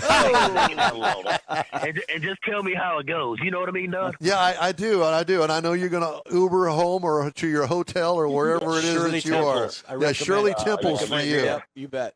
Yeah, that's right, Shirley. That's right. So, Steve Woodard, go ahead. I love y'all, man, and I appreciate the support. I really do. Well, and through the years, it's just been great. Well, we love you too, man. And yes, and I do see you down there sometimes. I try to honk the horn, but I don't think that you can hear me from 1,000 feet. Helicopters don't have horns. Yeah, but it's funny. The gentleman that's taken over for Conrad, you said, man, it look like you lost some weight. You've never said that to me. But you know that I love you still. I know you do. All right. You do. Steve, take care of yourself, man. Thanks so much for taking the time with us today, and we'll talk to you soon. Thank you. Yes, sir. Thank you, Mr. Mars. Bye-bye. Right, bye. Mr. Mars ain't here. But he can't see, so what does he know? That's fine. We know what he meant. Yeah. Great guy. Yeah, he is. He's a dear friend. I remember we landed out there at the DPS headquarters out there on 290, and they have a helicopter. That's where they keep the helicopters out there. I landed one day, and we're walking from the helicopter into the office of the helicopter guys out there, and here comes a guy. I'm going, Steve Woodard. He goes, Don, is that you? What are you doing over here? Checking on you. Mm-hmm. Yeah. You just got paroled. Yeah, that's it. That's exactly right. Just got paroled. Okay, let's do the racing calendar. Shall we do that? Racing calendar, sure. Yeah. I've got that. Yay. Wow. Yeah, he's going to finally do something. I get to speak. Yeah, let me hear it. So close your mouth and get it done. Do you like car racing? I do. And you don't. You don't like the Indy and the Formula stuff. No. Love Indy. It's the Formula One. It's the Formula One. That's why he gave me this. Yeah. Here, you read this. Fingerprints on that That's garbage. Exactly what it is. Well, we have the NHRA, which we don't have here anymore in town, unfortunately. Gee whiz. On June the 3rd to June 5th, the New England Dragway. And another one on June 17th to the 19th in Bristol Dragway. Yeah. Is that a 4-wide Bristol? No, Bristol's not. No. Yeah, so that's it for NHRA. NASCAR Cup, which is tomorrow, the 29th in Charlotte. June 5th, we have Gateway in St. Louis. Yeah, that's drag racing, isn't it? Yeah, NASCAR. Oh, NASCAR. Okay, all right. And tomorrow's NASCAR is the 600. In Charlotte. In Charlotte. You know, I've been to the Charlotte race. Not this one. I went. It's either the fall or the spring. I don't remember what it is, but I've been to the Charlotte track. It's so many of the Texas Motor Speedway. It's patterned after Charlotte. So many tracks are cookie cutter. But Charlotte Charlotte racetrack is very nice. Yeah. Have you been to Nice. the museum? I've been to the museum out there. Yeah. Very cool. Nice area too, right? Trees Beautiful. and everything. Yeah, it's Yeah. just really picturesque. Yeah. Formula One tomorrow Okay. as well. Jeff has left the Jeff room. gone. Yeah. Monaco Grand Prix. That would be the GP, I'm assuming, right? Grand Prix. Right. Yeah. And on June 12th, Azerbaijan. Azerbaijan. Yes, that's the Grand Prix And there. if you'd like, you could just say it with just a little bit of a lisp, very sibilant S. The Azerbaijan. That's an Azerbaijan. appetizer at Outback. That's Can I have it. the average Along with the blooming onion. Yeah. You know how their meat is hand rubbed. It's great. There you- He said that. Squirrel. Squirrel. Go ahead. IMSA. IMSA? That's Yeah, fun. June 3rd. Raceway at Belle Island Park. Belle in Isle. Yes. Belle Isle That's in- just off Detroit area. You can Detroit. actually see the General Motors building from Belle Isle. It's a great race. I think possibly this might be the last year. I'm not sure, but it's But getting that's a really tiny island. You can't even park out there. You No, have to take a but boat it's- out there, don't it's- you? Well, sometimes I haven't been out there in years, so I'm sure been redesigned and remodeled. But that's always fun, and it brings a lot to the city. So it's very cool. Cool. Nice. Awesome. And Jeff's favorite Indy car. I like Indy. I like Yeah. Indy. Okay. Well, tomorrow's Indy 500. Yeah. There Oh, you that's go. right. Tomorrow is the Indy 500. Yeah. Yeah, IMSA, so- They Indy, usually and- it used to be held on Memorial Day. Yeah. But they've moved it to Sunday. Yeah. I Oh, think- that's right. So think this tomorrow. Grab because your of- remote, turn on the TV. Maybe Yeah. because of the rainouts, because they had years where it rained on Indy, and then moving it to the next day always created travel problems and things like that. There you Anyways, go. Well, probably more attendees on the old TV. There you All right, go. time now for a quick break. You're on the In Wheel Time Car Talk Show. Stay with us. Father's Day weekend, Saturday, June 18th, 2022. It's the next Tailpipes and Tacos Cruise In, and you're invited. Tailpipes and Tacos Father's Day edition will be at the same Loopy Tortilla in Katy, 8 to 11 a.m. on Saturday, June 18th. It's the only place cruisers compete for trophies and other prizes. Enter your vehicle for Best Hot Rod, Best Classic, and Best Modern Classic. Tailpipes and Tacos is Houston's coolest cruise-in and is your opportunity to see the best hot rods, show cars, classics, and resto mods, and get Loopy Tortilla breakfast tacos and adult beverages. There's no entry fee, and cars will automatically compete for custom Loopy trophies and other prizes. It all happens at the Loopy Tortilla Tex-Mex in Katy on the Grand Parkway at Kingsland Boulevard, just south of I-10. Kick off summer with Tailpipes and Tacos Father's Day edition, Saturday, June 18th. The In Real Time Car Talk Show will be there too. Celebrate Father's Day, the start of summer, and the return of Tailpipes and Tacos. Saturday morning, June 18th, 8 to 11. We'll see you then, weather permitting. Want to take a minute to tell you about Gulf Coast Auto Shield, a Houston detail company like no other. Gulf Coast Auto Shield offers paint correction services that'll give your car, truck, or SUV a like-new shine. Afterwards, you'll want to protect it with a professionally installed nano-ceramic coating or protection film. Worried about your very expensive windshield getting damaged, broken, or cracked? Let Gulf Coast Auto Shield install ExoShield, a windshield protection film. Give John Gray a call today or check out their website, gcautoshield.com. Hey, whether you own a new, ultra-expensive, exotic, or a 5-year-old Suburban, Gulf Coast Auto Shield will help keep your investment looking like the day it rolled off the assembly line. Gulf Coast Auto Shield is conveniently located on the South Sam Houston Parkway, just south of I-69, the Southwest Freeway. Meet the staff and check out all of their services online right now at gcautoshield.com. The In Wheel Time Car Talk Show is now part of the iHeart family. Now you'll have access to 24/7 Car Talk anytime you need a fix. Just download the iHeartRadio app and ask for In Wheel Time Car Talk, and there we are. Be sure to save us in your iHeart library for instant access. No matter where you are, you have the best Car Talk show right on your PC, laptop, or mobile device and never have to worry about finding us again. Of course, you can always get access to our video and audio streams via InWheelTime.com and your favorite podcast channel, and all of this is free to you. From the iHeartRadio app, you'll not only hear our Saturday morning live show, but the best shows of the past, updated weekly. Never miss a minute of up-to-date new car reviews, pre-owned reviews, Conrad's Car Clinic, informative interviews, automotive news, and the most fun car talk show on the planet. Just download the iHeartRadio app, search for In Wheel Time Car Talk, save it to your library, and with a tap of the icon, you'll be in touch with your favorite Car Talk team. In Wheel Time Car Talk, streaming now on iHeart.com/InWheelTimeCarTalk. Yes, it's the In Wheel Time Car Talk Show on iHeartRadio. Just ahead, we talk with Richard Tomlin about the activities this weekend, this day. Well, I don't know about this day, but we're going to talk about the activities at MSR.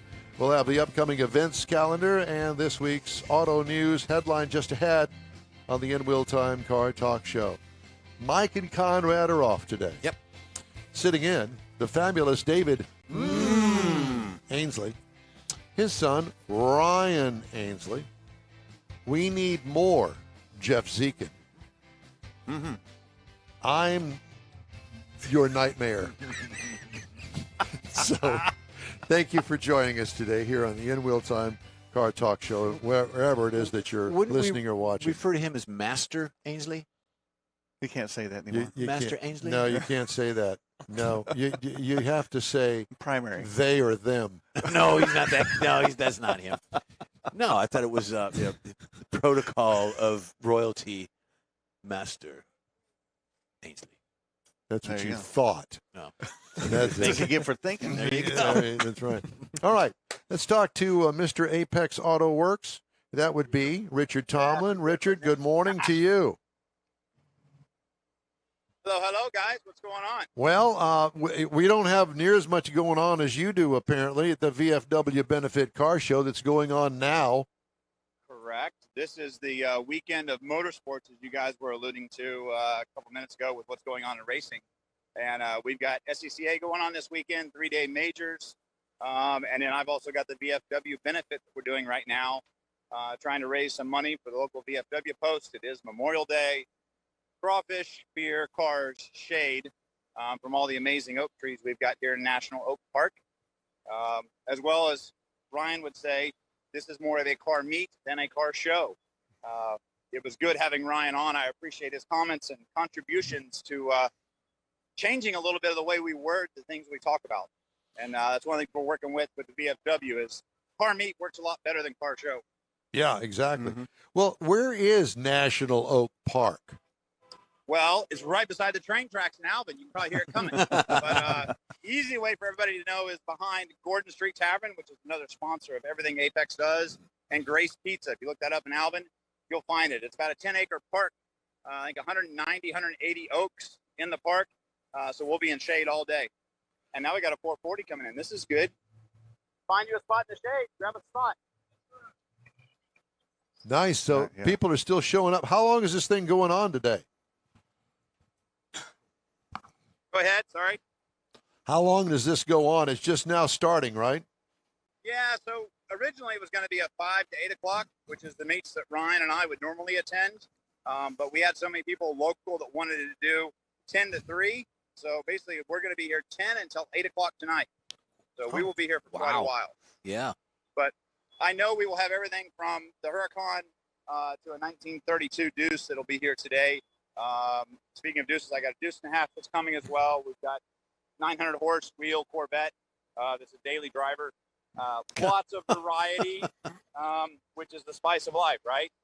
The more cars you have, the more variety you have from 4 cylinders to 10, the better life is.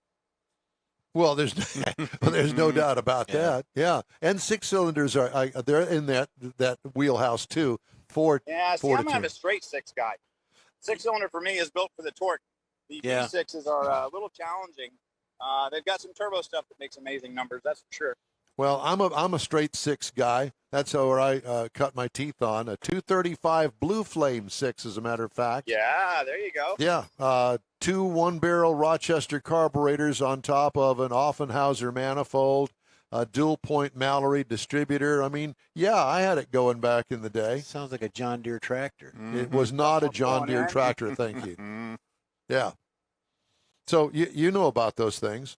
Oh, I've played with a couple of those. They're fun. Yeah. Hey, I want to ask you, I need to find out whether my clutch is slipping in the 01 Corvette. How do I do that? Rev it to 4,000 RPMs and step off the clutch. Yeah.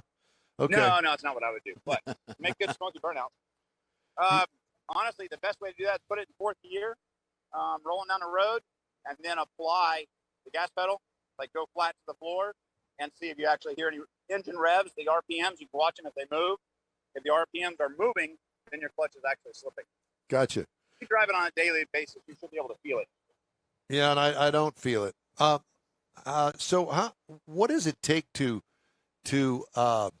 change a clutch in a transaxle?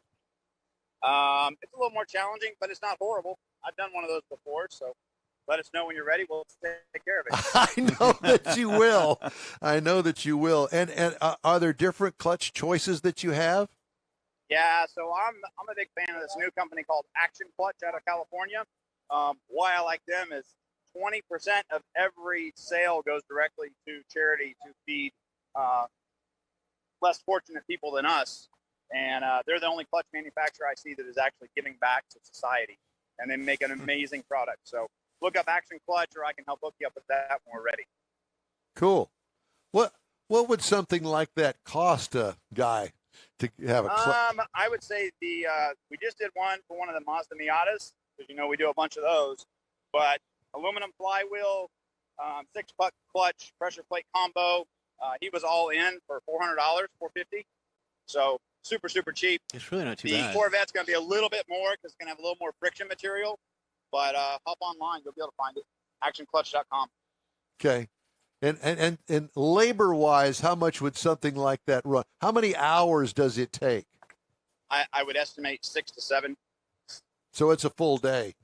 Yeah, depending on what exhaust you've got on there, because the exhaust is the other part of the problem. Everybody likes to change the exhaust on the Corvette. So that makes things a little more difficult. Yeah. Okay. Well, yeah, not a big deal. Yeah. Well, I mean, 26,000 miles. I don't know what, happened to it in the first 16,000 miles, but I think that I could do a little bit better on the drag strip with another clutch in it. Oh, boy. Here we go. Here we go. That's. Hey, quick question to Ryan. Is your car still mobile, or do you rip bumper off for the replacement? It's off the car right now. It's actually in the process of being painted. Okay. Well, I saw the one at Paint House. I didn't know if that was a replacement and you had the factory one on. No, nope. I'm driving without a bumper right now. He's naked. Oh, Yep. well, you're like that. Come party with me. Head on down to Alvin. Come see us. Yeah, well, that's one of those things that's what you do. Yeah, I mean, it's not going to hurt anything. Just take the bumper off, have it painted. Not at all. And if it takes 6 months to get it painted, well, so what? Yeah. We don't care about that. Does not matter. Here's the thing: we're enjoying our life with our cars, and That's we're right. not sitting at home crying about what we don't have. But get out and enjoy life. He's got a long-term plan, though, because when he puts a turbo on it, that bumper is going to have the accessibility to what he wants to do and have it look. Right. Exactly. That's all of us. That's good.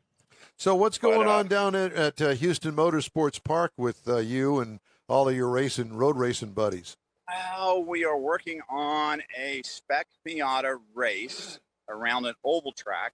Some would call it an endurance race because it's going to be like 50 laps, 25 one way, 25 the other way.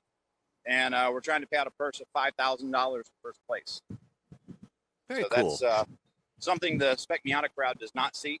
What they normally see is a show up, you pay $400 to race, and you might get a set of tires out of it. That's about it. So a little different for sure, but trying to make something that people will want to attend and want to show up at. Now, what would a person like me that needs some training, some seat time, and some lessons, and you got to have a valid driver's license first. That's right, and get him out of the nursing home. So what would it take would that work down at Houston Motorsports Park?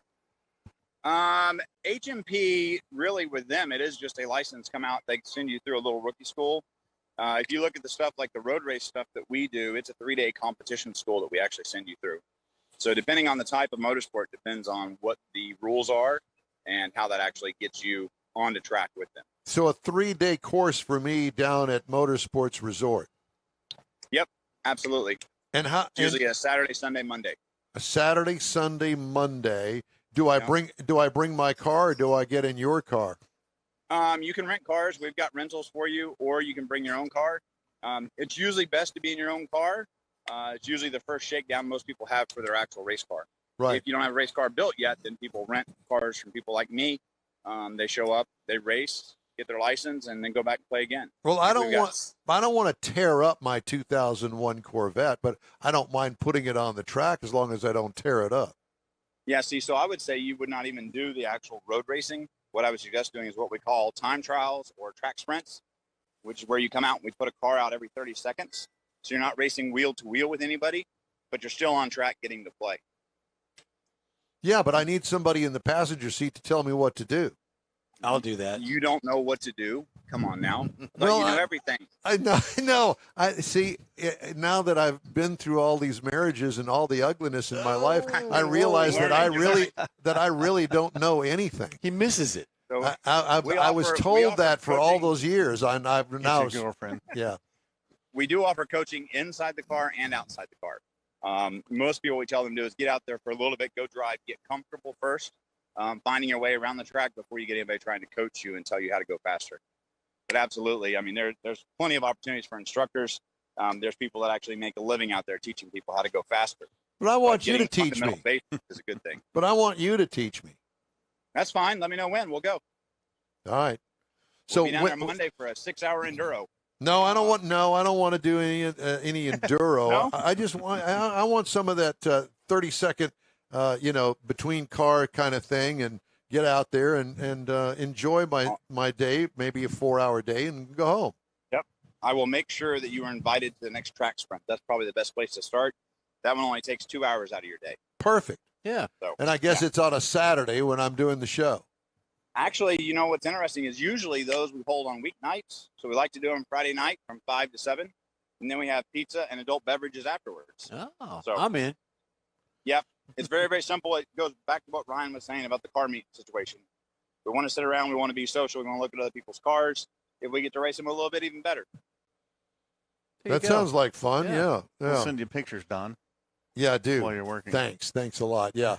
So I'll have to either swap shifts or take the day off, but that's okay. I don't Just mind land the doing that. bird out in that field. and get Yeah, out for a while. no, There you go. it doesn't work that way.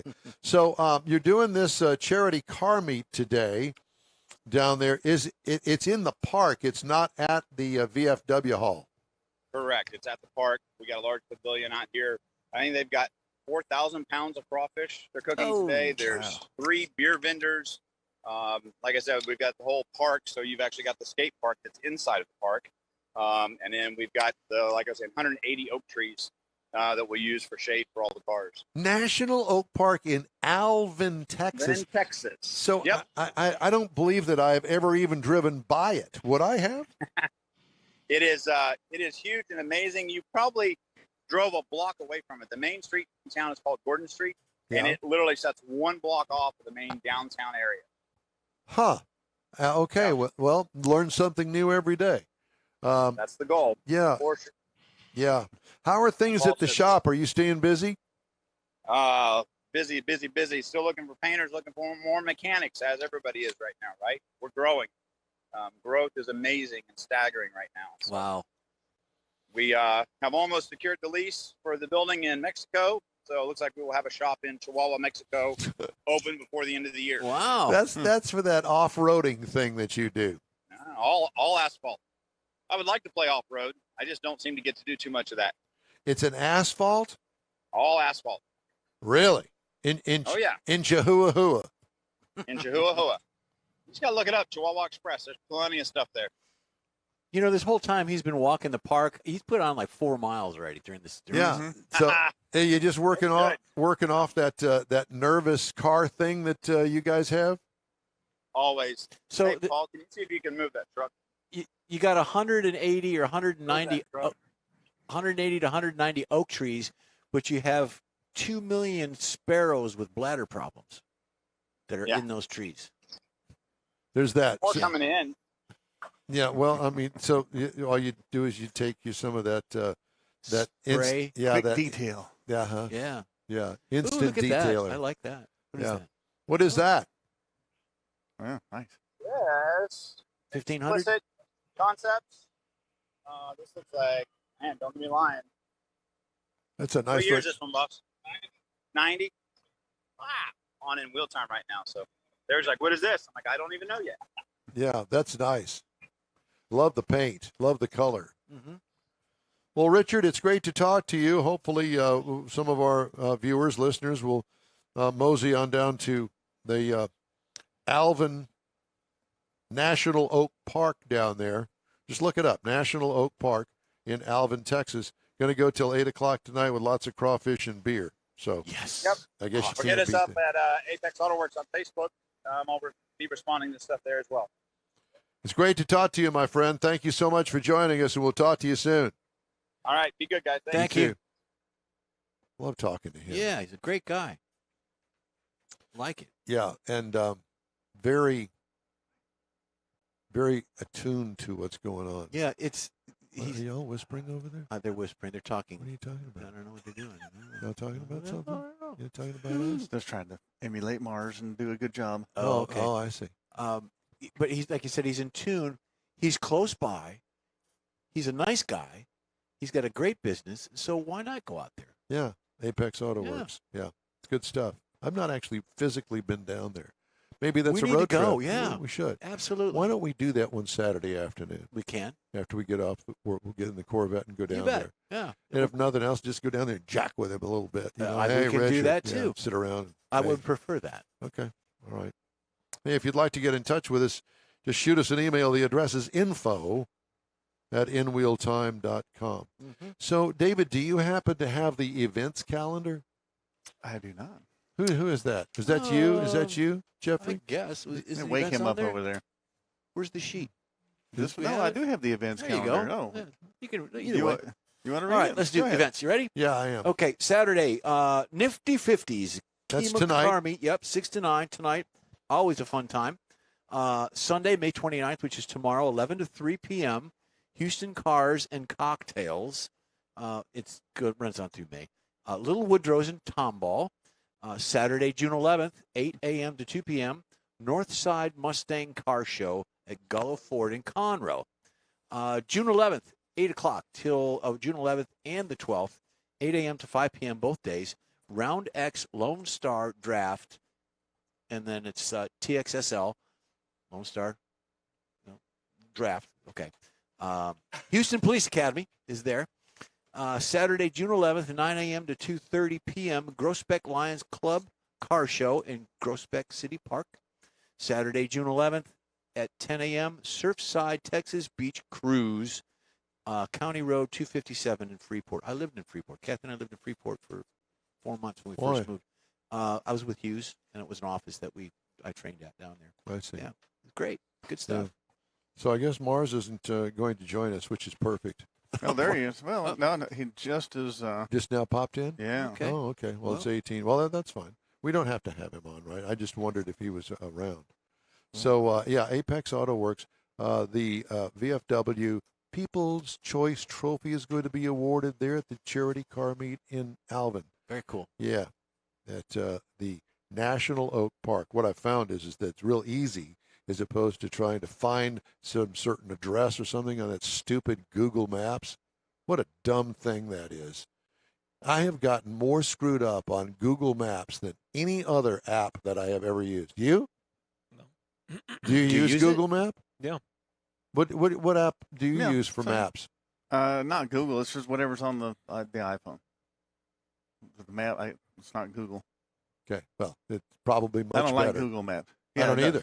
Yeah, this No, takes me it'll right. have you running around in circles. Yeah. I don't like Google Yeah, Maps. oh, make a U-turn. Why?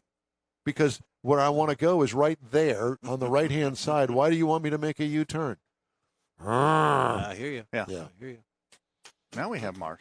Okay. Well, okay. Well, shall we do him now? Well, that's kind of the wrong words to use. I wouldn't go there. Yeah. No, I'm not going to do that. Never mind. Forget that. You want to? Shall we put him on the on the air? big screen? There he is. Let's put him on the big screen and pop him up. Hello, Mr. Mars. Morning, boys. How you doing? I'm doing great. How are you? Well, great. We're kind of wondering how your sling is doing. And not slingshot. Yeah. No, just his sling. It's a funny looking catheter. Yes. I always heard you had to pay extra for this stuff, but I don't know why. But otherwise, everything's good. Well, how's your shoulder? Getting much better. I hope to be able to drive next week. So Okay. we're in progress. Well, why would not having your shoulder working on one side be any different than normal? Because you're a one-handed driver. I asked that very question. And something about they went into this long discussion and started showing me pictures. I have no idea, but everything's tied together, and you move one thing, it moves another thing, and they said don't do it. God, I've been trying to do that for all my life. Plus, by driving one-handed, you lose 25% of your ability to recover the steering wheel one-handed. I knew that. Really? Yeah. They were more worried about if emergency or something, you might accidentally grab something you shouldn't be grabbing. Or, you drop your beer and you only got one hand to pick it up. Well, if nothing else is working for you, at least I can say is that you don't have to buy gas to go from Neaterville over here to Houston. That is very true, and it's going up so quick. About a $200 trip, right? And that was kind of a lead for you to go into the gas apps thing. The only gas app that I've ever heard of is Gas Buddy. Well, there's several of them out there. Gas Buddy is one of the very most popular ones out there, actually. But I wanted to kind of talk about the concept of the apps. There's actually designed off of two different functions. One of them actually goes to offer you the cheapest gas price, help you find what's the cheapest is. There are other apps that want to deal with rewards. In other words, you go buy gas at this place and you get cash back or points or something along that line to reward you for buying gas there. And the way they work, they use geofencing to do this. So whenever they set up their fence, if you will, they decide how big of an area they want to cover. And whenever you've got your app on your iPhone or whatever device you're using for mobile, you cross that fence and it picks up that IP and it tells you, okay, here's where you're at. Here's the information that we have available. That's how you get these things, these pop-up ads. You wonder how you get them whenever you get close to something. It's all based on that geofencing. So Don mentioned the Gas Buddy app, and that is one of the most popular ones, and it's very good. It's a crowdsourced app. In other words, all the members of the app put in the information. Here's where I found gas for this price. Here's where I found it for this price. So it's updated all the time. They have like 90 million downloads. So they've got a lot of real time input coming in. But again, it's crowdsourced. So it depends on how accurate the people are at putting that information in. So if I go in and tell you that at this gas station over here, the gas is $4 a gallon, great. But if I go in and tell you it's $2 a gallon and you get there and it's $4, you're not going to be real happy. But that can happen because people are doing it, not mechanization. So that's one type. And then there's a lot of them that's all mechanical because of the geofencing. Now, another one that's a little bit different is called Get Upside. And there's a bunch of these out there. I just picked two in this particular category. And so what it does, it works on the idea of getting rewards. So it'll tell you where the gas prices are. You go there and you use your credit card or whatever, and it recognizes your app and it pays back money. It's kind of like 10 cents a gallon back or 10 cents, up to 25 cents per gallon, actually, depending on what its contract is. But don't gas stations already have that? Some of them, like there's a Texaco not far from my house that has the rewards. You get a card or something to scan in that pump, and you get the 10 cents off or 5 cents off. They've already got that stuff individually. Yeah, a lot of the brands do have things like that. But the thing about Get Upside is not only will it work at the gas stations, but you can use it at restaurants. You can use it at grocery stores, and it works all the same way. You're still going to get that cash back reward as you accumulate it. And then what, do I have to put up with every kind of advertising email known to man that all of a sudden starts happening in my inbox? I don't want to take that chance. Well, that's the thing. A lot of people don't. And that's the thing. So they don't. So the alternative is and I was surprised to find this out, but some of the GPS applications are starting to do this. So like Google Maps that you were talking about earlier, using Google Maps, it's got 1 billion monthly users in it, and it will give you the gas prices for many of the stations. So if you start looking for stations and stuff, it will tell you. You got to kind of go in and do the settings, and it'll tell you what the gas prices are. So the one I use the most is Waze. I use it a whole lot because it's really good at giving me traffic, particularly coming over into Houston. But it also has now decided that it's going to supply gas prices. Got to go in and set it up so that it will do it, but it will tell you gas prices as well. So everybody's kind of going that way, which is a good thing, but you got to decide how much information you want to give up to that app, because you've got to put that information in. And right now, with everything that's going on, I'm not particularly good at giving We up. know that you don't like giving it up, Mars. We've known that for quite some time. Theoretically. Yeah. So the ones that have got it, I'll use, but the other ones, So you just got to kind of look at all of them. There's a bunch of them out there. What do you want it for? What do you want it to do? And how you want to manage it? Well, hell, I'll just stick with my gas buddy. That's very popular for that reason. And particularly the reason I looked at it was if they've already got your information, then you're not giving it to somebody new. That's right. And have all these different weird things popping up in your email or your text messaging. Or just exactly overhearing your voice. Yeah, just by the sound of my voice. And that always happens. Mm-hmm. Well, Mr. Marswell, we hope that you have a fine Memorial Day weekend. Do you have big plans? I hope to go outside today, yes. Does the city know? Are you allowed to do that? Yeah, does the city know? Yeah. It's a big weekend, so we're allowed to go outside, yes. All right, very good. All right, well, have a good one. Thanks for calling. We'll talk to you soon. Howdy. Bye-bye. Bye. That's funny. Outside. Well, you never know. It is Neaterville. Mm-hmm. Hey, I want to remind you that the In Wheel Time Car Talk Show is now part of the iHeart family and available 24/7 on iHeart.com and through the iHeart app. Just look for the In Wheel Time Car Talk Show. We also stream on Facebook, YouTube, and InWheelTime.com. The In Wheel Time Car Talk Show continues right after a quick break. Stay with us. Father's Day weekend, Saturday, June 18th, 2022. It's the next Tailpipes and Tacos Cruise In, and you're invited. Tailpipes and Tacos Father's Day edition will be at the same Loopy Tortilla in Katy, 8 to 11 a.m. on Saturday, June 18th. It's the only place cruisers compete for trophies and other prizes. Enter your vehicle for Best Hot Rod, Best Classic, and Best Modern Classic. Tailpipes and Tacos is Houston's coolest cruise-in and is your opportunity to see the best hot rods, show cars, classics, and resto mods, and get Loopy Tortilla breakfast tacos and adult beverages. There's no entry fee, and cars will automatically compete for custom Loopy trophies and other prizes. It all happens at the Loopy Tortilla Tex-Mex in Katy on the Grand Parkway at Kingsland Boulevard, just south of I-10.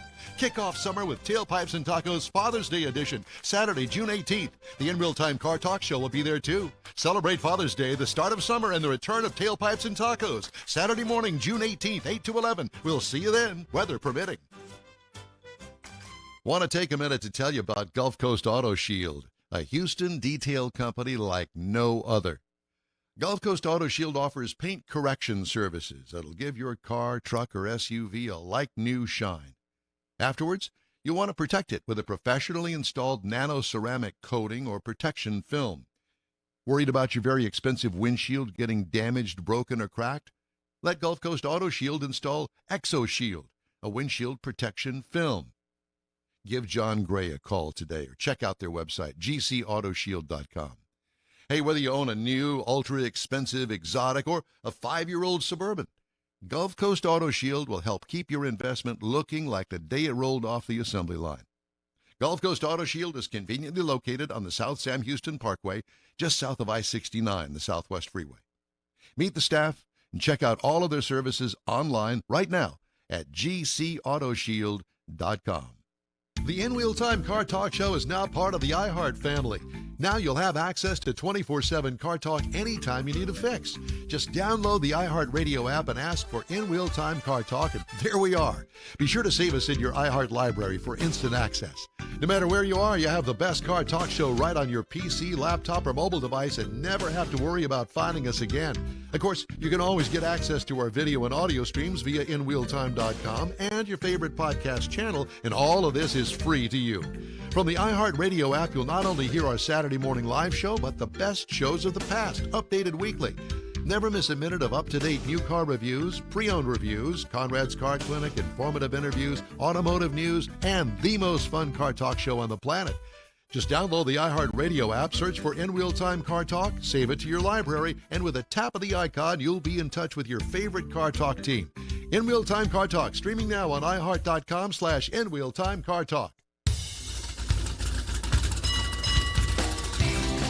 Live from Studio A, it's the In Wheel Time Car Talk Show. Coming up, Tom Dooley's daughter, Tammy Dooley, Granbury CVP. That would be the Convention and Visitors Bureau, and the Lone Star Street Rod Association State Run, and other things to do in Granbury. Plus, we'll have the events calendar and the stories making automotive news headlines this week. Howdy along with David Ainsley, his son Ryan Ainsley. We need more Jeff Zekin, always. I'm Don Armstrong. Glad you could join us today. Let's just get right to it, shall we? Because I've been dying to say the name Tammy Dooley. Is it okay if I'm sure that you've heard about the song Tom Dooley, correct? Correct, and that was the funniest intro I've ever heard. Which one? Which one? Yeah, that's it. Oh, Tammy Dooley. Yeah. I actually married into the name, and everybody thinks my husband's name is Tom, but it's really Mike. Well, you know, it's a long story. That's a Kingston Trio song from way back when that nobody probably even knows about today. You do, obviously, because your name is Tammy Dooley, but whatever the case may be, for those folks that don't know, look it up. Just Google Tom Dooley, and you'll get it. So, Tammy Dooley, it's great to talk to you. Thanks for joining us today. I know you didn't have anything else to do on a Saturday morning. Oh, this is a pleasure. I'm really excited to meet you all and talk to you. Well, and you're going to actually meet us. I assume that you're going to come out to the Lone Star Street Rod Association State Run up there in Granbury. Absolutely. It's one of our showcase events of the year. I would not miss it. It is a favorite in our community, and you'll be seeing me the entire weekend. Oh, boy. Well, I have to tell you that we're really excited about coming up there and doing our broadcast because we've not been to Granbury, one. And number two is it'll be different for us because these are really special cars, and it's a special group of people that do have the part of the Lone Star Street Rod Association. It really is, and we have a long history with them. And as I told Rick Neely, I am not a car expert in any way, but I am a tourism director, and so these events are very important to us, and we take good care of them, and we want them to forever make Granbury their home. So tell me, what besides the big Street Rod Association convention, if you want to call it that, it's the state run that's going on up there here in a few weeks. What is there to do in Granbury? You know, it's a part of Texas that I don't think that everybody is familiar with. I mean, you're kind of south of Fort Worth, right? Southwest, yeah. Yes, that's correct. Actually, for years it was a hidden gem, and that has changed. We are actually the 9th fastest growing county in the United States, and Granbury is a charming hallmark type community right on a beautiful lake that runs right through the center of town. We were just voted best historic small town in America the last 3 years. And so we have a great history, a lot of art. It's just when you come visit, I will bet that you think, I need to move here, because that's what happens to everybody. Well, how far are you from Fort Worth? Oh, it's a quick 30 minutes at most. Oh, I get it. So you're actually, you got people that work in Fort Worth that live in Granbury. Many. Our population is just over 10,000, but in our neighborhood communities, we have about 65,000. And it's a lot of retirees who come there to, enjoy the golf courses and the lake. And I can't remember the exact number, but I think it's like 6,000 homes on our lake. It's a 29-mile lake. Wow. I had no clue. So have you been a Granbury resident all your life? I've had a home in Granbury and Glen Rose, those two areas, since '93, but my work has taken me all over Texas. But now I'm a permanent Granbury resident, and so I love it. It literally, and of course, the visitor center is right downtown on the historic square, and so it's kind of a gift to get to go to work and see how beautiful it is right on the lake. How long? Tell me a little bit about Granbury and its history. Was it a cow town? Was it a farming town? What's its history? Yes, all of the above. A lot of Indians, a lot of Western. We've heard everything. We have a lot of legends and folklore, but one time they say it was a brothel type Wild West, but then the other side says no, it was very Christian and loving, and that stuff didn't happen. And we have a fascinating history, a lot of folklore too. With I challenge everyone to Google the history with Jesse James and John Wilkes Booth, that rumored to have spent the last years of their life in Granbury. So we just have this dynamic history, and you just can't absorb it all. We have a library in our historic train depot that has all of this history. We have a lot of storytelling museums. It's fascinating. It really, really is. Well, I have to tell you that I went on a thing called the Hot Rod Tour of Texas here last month. I had such a good time, and it was really kind of a surprise. I guess I knew it all along, and that's why I went on the thing. It was a tour of hot rod guys that started down in Lake Jackson, Victoria, sorry. Like Jackson, Victoria, down in Victoria, and went north up through the hill country, and we wound up just not too far from you. And I had to come home on Sunday, so I didn't have a whole lot of time to spend up there. It was a 3-day tour, and I went through a lot of the small towns of Texas, and especially through the hill country. And I got a feeling that Granbury is this way. I've not been there yet, but a lot of county seats with the county square and the courthouse sitting on the county square, that kind of stuff. And, it's very unique to Texas. And I don't believe I've ever been to any other state that I see this kind of culture. It's so refreshing, and I'd forgotten about it because I really hadn't done a tour in the car. And I guess I bring this up because what it reminds me of is back in the day, with my parents, and we'd go through these small towns going from point A to point B, mainly from Wisconsin to Alabama. And it brought back those kind of memories. And with the price of gasoline and people looking for something to do, matter of fact, I read something yesterday about people looking in the state of Texas to take a Texas vacation. Yeah. And I know when I was raising my two girls, we would take Texas vacations, mainly to the hill country. We'd go to San Antonio and that sort of thing. And this is what I'm kind of getting the vibe about Granbury, not having been there, but listening to you. You are correct. I'm going to put you on my team because you are exactly correct. It's a beautiful, charming town. Our historic downtown is really magical. It was the first downtown square for the entire square being put on the National Register of Historic Places. And a lot of the buildings are original to the, original square. So we protect that. Our courthouse is beautiful. It's probably the most photographed icon in Granbury. Wow. It's used in a lot of our marketing and such. And what's great about it is that historic downtown now has a lot of thriving restaurants, entertainment districts, music venues. There's at any given night, especially on the weekend, we have 3 or 4 venues playing music on the square, and frequently there'll be a street dance. So this weekend, for example, is our Memorial Day, festival and activities and a lot of remembrance ceremonies. And So we're a very event-driven community, and that'll be happening when you're there. To be very busy. You know, it sounds to me like it's Mayberry. Well, yeah, there you go. It does. A Texas version of Yeah, Mayberry. There you go. You're a Mayberry It's fan. probably a little bit bigger than Mayberry. Well, yeah, but I however. mean, just the quaintness and the Hamlet type, views. The tech. I don't know how would you explain that kind of a town square to anybody outside of Texas? Well, I think Texans, and I'm a Texan, we take a lot of pride in our cities and our communities, our culture.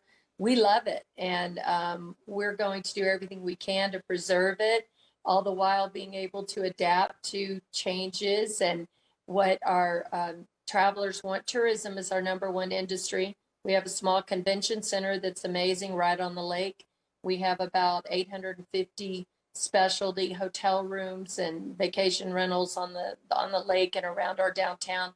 So, we're able to adapt with the times, and we're, a diverse community, but we hold on to our heritage. We're named, Granbury, who was a general. So we're very welcoming, and I'm proud that we're able to do all of that. Looking forward to it because I'm driving up on Friday, as the rest of the team is, so we can get set up out there for our Saturday broadcast. And, we start early. We start putting up the tent, if you will, at 6 o'clock in the mornings for our 8 o'clock start time. And but you've got a full weekend of events for the Lone Star Street Rod Association, don't you? We do, and we take good care of them. We have a long connection with them, and they are in our Hewlett Park, which is directly across the street from the Hilton Hotel where most people are staying. And then the convention center, they are registering at the convention center. And that is right next to a beautiful city beach. So Granbury, obviously not on a coastline, but we created a public city beach for people to enjoy, and people swim. And so all of that is in the same area. And there is a crosswalk going across the street to Hewlett Park that does have a light, so it's safe. We also supply tram service for people to go back and forth across the street. Right. And because it is hot that weekend typically, but it's shaded. They're in a beautiful park. You'll love it. There's a lot of shade. There's a big pavilion. The cars look beautiful. They're photographed really well. It's just a perfect location for this event. Well, I think I'm going to bring the Corvette. Now, I know that it doesn't fit within the realm of the Lone Star Street Rod Association, but I'm thinking, hey, road trip, I'm looking forward to walking the red carpet. The red carpet. I'm looking forward to that. Yeah. Yeah, I'm sure there'll be one for us, no doubt about it. So what are some of the events that are going on when we're going to be there for the big street run, if you will? Oh, everybody kind of kicks it into high gear for them.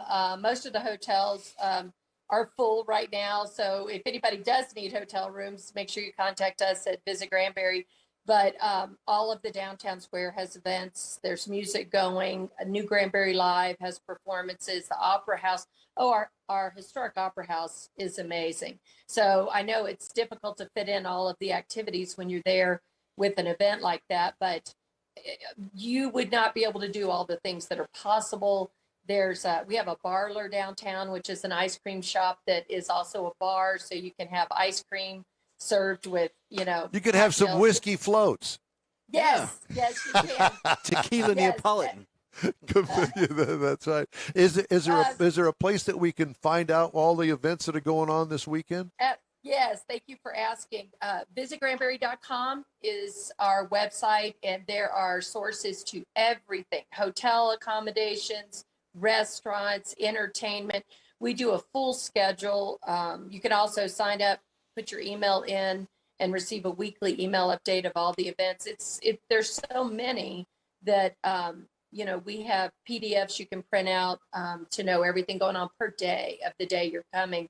So it's like I said, it's a real event-driven community. We have a lot of big events. That particular weekend, the Lone Star Street Rod Association is the big event, and our community really embraces it. You'll see the cars all over town, and they love it.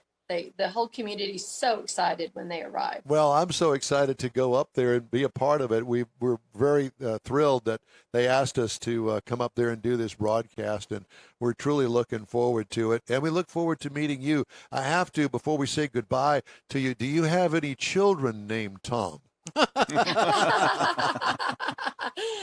Thank you for asking. Mine is named Landon Dooley, and my husband is Mike. And so, but we hear that a lot. But as we get older, it's less and less because a lot of the younger people. Yeah, you don't have to go there. Don't even go there. I know, because us old people are dying off, and nobody knows about Tom Dooley. Except us. Well, that is great, and I encourage all your listeners, to come enjoy this great show. And if they have a car show they want to talk to us about putting it in Granbury, we'd always like to visit with them. Tammy, it's great to talk to you. Thanks again for joining us on this Saturday. We'll see you soon. Thank you. Y'all travel safe. We will. Tammy Dooley. There you go. Granbury Convention and Visitors Bureau. Very well The informed. Lone Star Street Rod Association, Yep. state run. They've been doing it for years. And a 29-mile Lake. lake. Who was to know? And I just looked it up. Lots of houses with boat houses and all that on the Ding, ding, water. ding, ding, ding, ding. All of that. Retirement. Pontoon. I'm getting old. Pontoon boat. That's the way Oh, to there go. you go. Yeah. Oh, my Party God. boat. Remember, we used to make fun of those I people know. on the I pontoon. want one now. I know. Yeah, But I'll tell you, I went on a pontoon boat up at Lake Conroe. This is years ago, thinking, dang, this is nice. Yeah. Mhm. It ain't fast, but you No, can get you from don't need one to be fast. Yeah, it's a party on a Yes. boat. Oh, yeah. You put your little grill out there. Coolers. Yeah, coolers. Oh, yeah. Got a little shade going on. All that stuff. All that stuff. Yeah. Well, that was fun. Geritol with umbrellas in it. Geritol. No, the Geritol with the whiskey ice cream floats. There you go. Neapolitan. Uh-huh. And we use that as a topper. We just kind of pour it over the top of the ice cream. What's the Italian ice cream? Gelato? Gelato. Mhm. Bourbon gelato. Yeah. Oh yeah. That's what I'm talking about. Bourbon light gelato. Stop me. We got anything else? I got plenty of stories that Well, we got features and headlines, and we've got. Didn't we do everything? We didn't do the clinic. Would you want to do the car clinic? We can. Well, let's do it. In honor of Conrad. Yeah, Right. absolutely. Well, his honor. I don't know about that, but I honor, mean, his he'll offer, be back whatever. next week, Yeah, I he hope. will. But yeah, absolutely. at any rate. So Conrad left me this, and this is his clinic. As summer approaches, and I think we're in it right now, Ryan, so does hot weather. A lot of things you can do to keep your car cooling in the hot weather, in the hot summertime. For example, park under a tree, look for the shadiest spot in the parking lot, or even use a windshield shade. Now, I do that as well. I've parked under your tree, and I've got a shade out there right now. To keep Mine's underneath the car cover, but I Yes. also have the windshield shade inside as well. and you're under a tree. And I'm under a So tree. You've got like triple Well, protection. that tree. Ugh. Leave your sunroof or window cracked open just a little, so let the hot air vent out, and this allows the water to enter. And be careful that the weather, if it's down a little bit, it won't let water in. Is what I'm saying. So just to ventilate it with the hot air.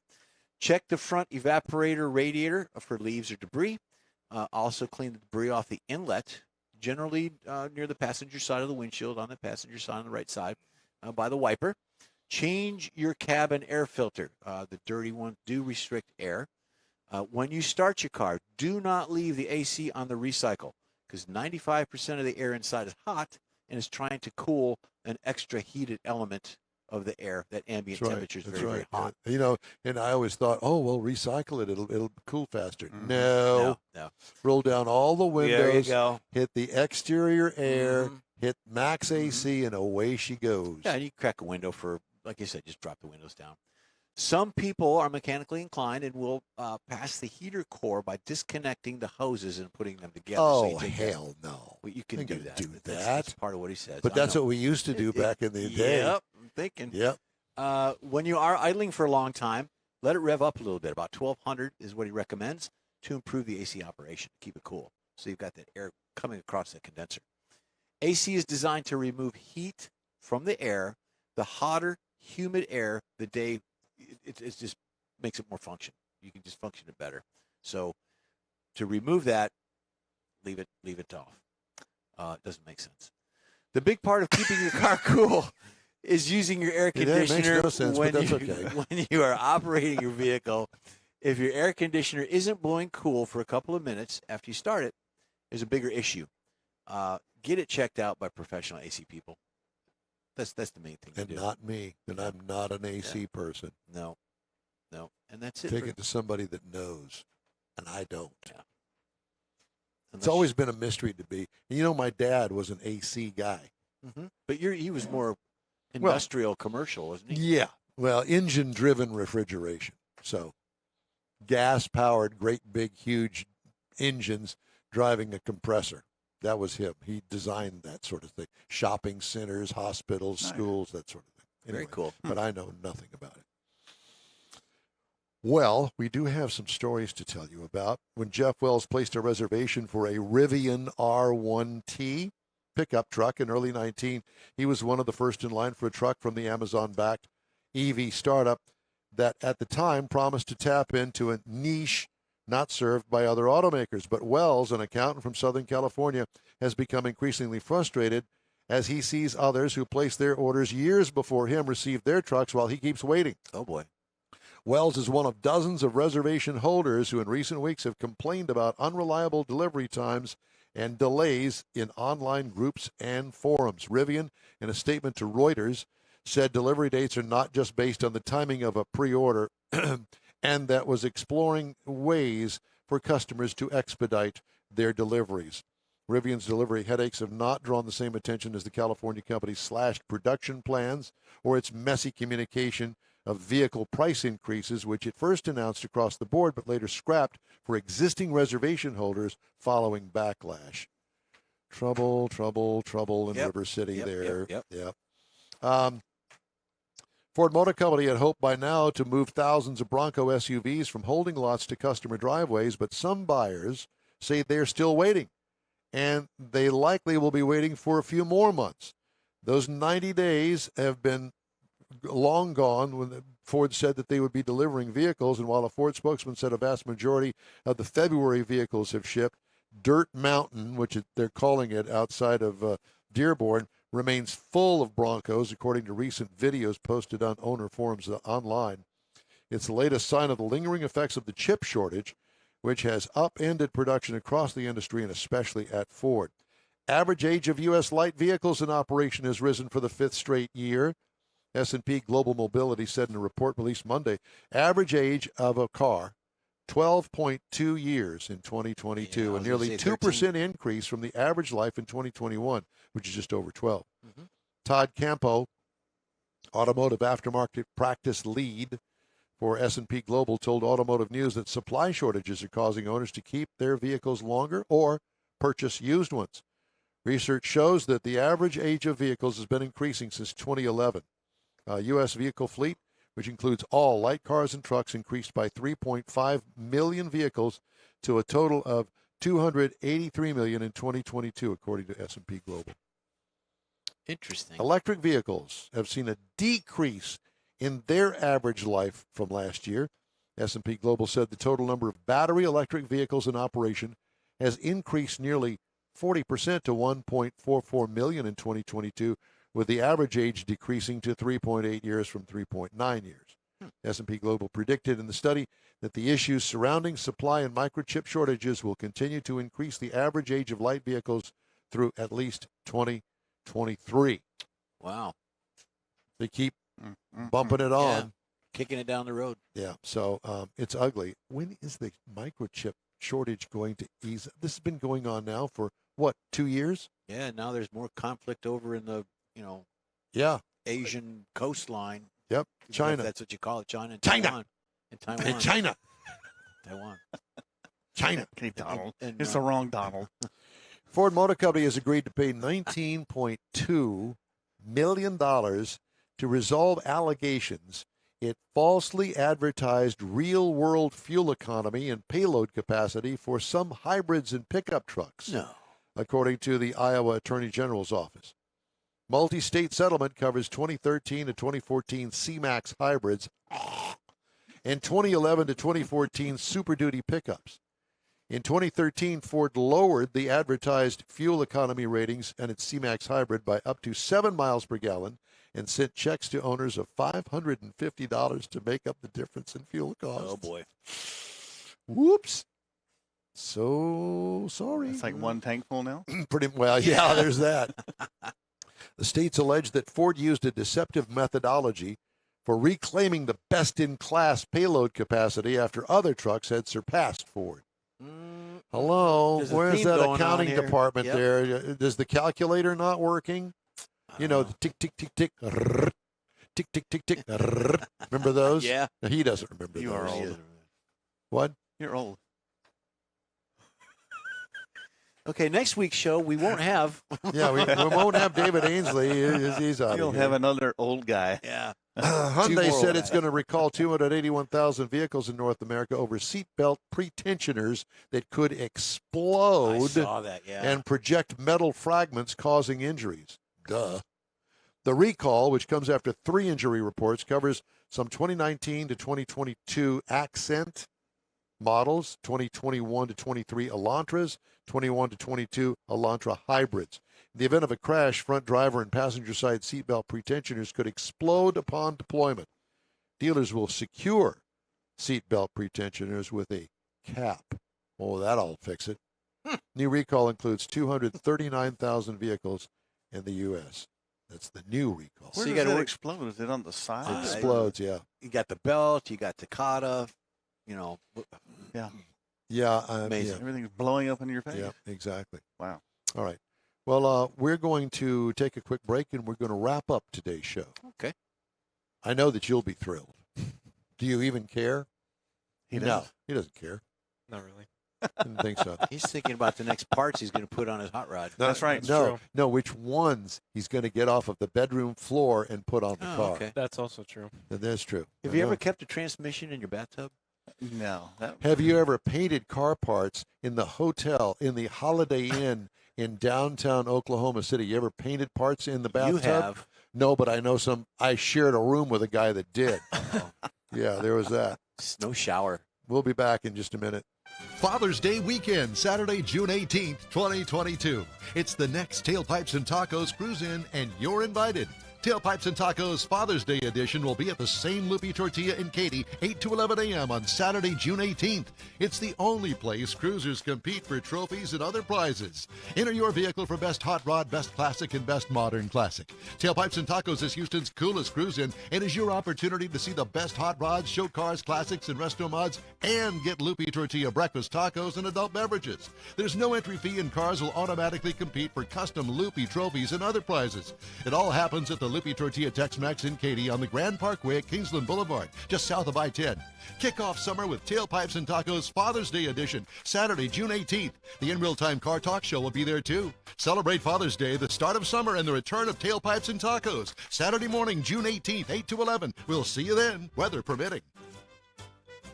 Want to take a minute to tell you about Gulf Coast Auto Shield, a Houston detail company like no other. Gulf Coast Auto Shield offers paint correction services that'll give your car, truck, or SUV a like-new shine. Afterwards, you'll want to protect it with a professionally installed nano-ceramic coating or protection film. Worried about your very expensive windshield getting damaged, broken, or cracked? Let Gulf Coast Auto Shield install ExoShield, a windshield protection film. Give John Gray a call today or check out their website, gcautoshield.com. Hey, whether you own a new, ultra-expensive, exotic, or a 5-year-old Suburban, Gulf Coast Auto Shield will help keep your investment looking like the day it rolled off the assembly line. Gulf Coast Auto Shield is conveniently located on the South Sam Houston Parkway, just south of I-69, the Southwest Freeway. Meet the staff and check out all of their services online right now at gcautoshield.com.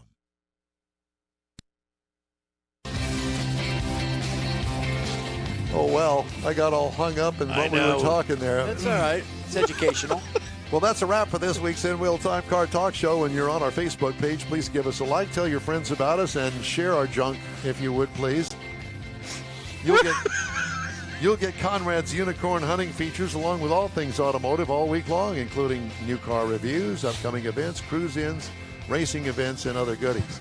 You can find the In Wheel Time Car Talk Show 24/7 on the iHeartRadio app. In Wheel Time can also be heard live on Facebook, YouTube, and on InWheelTime.com every Saturday, 8 to 11 Central.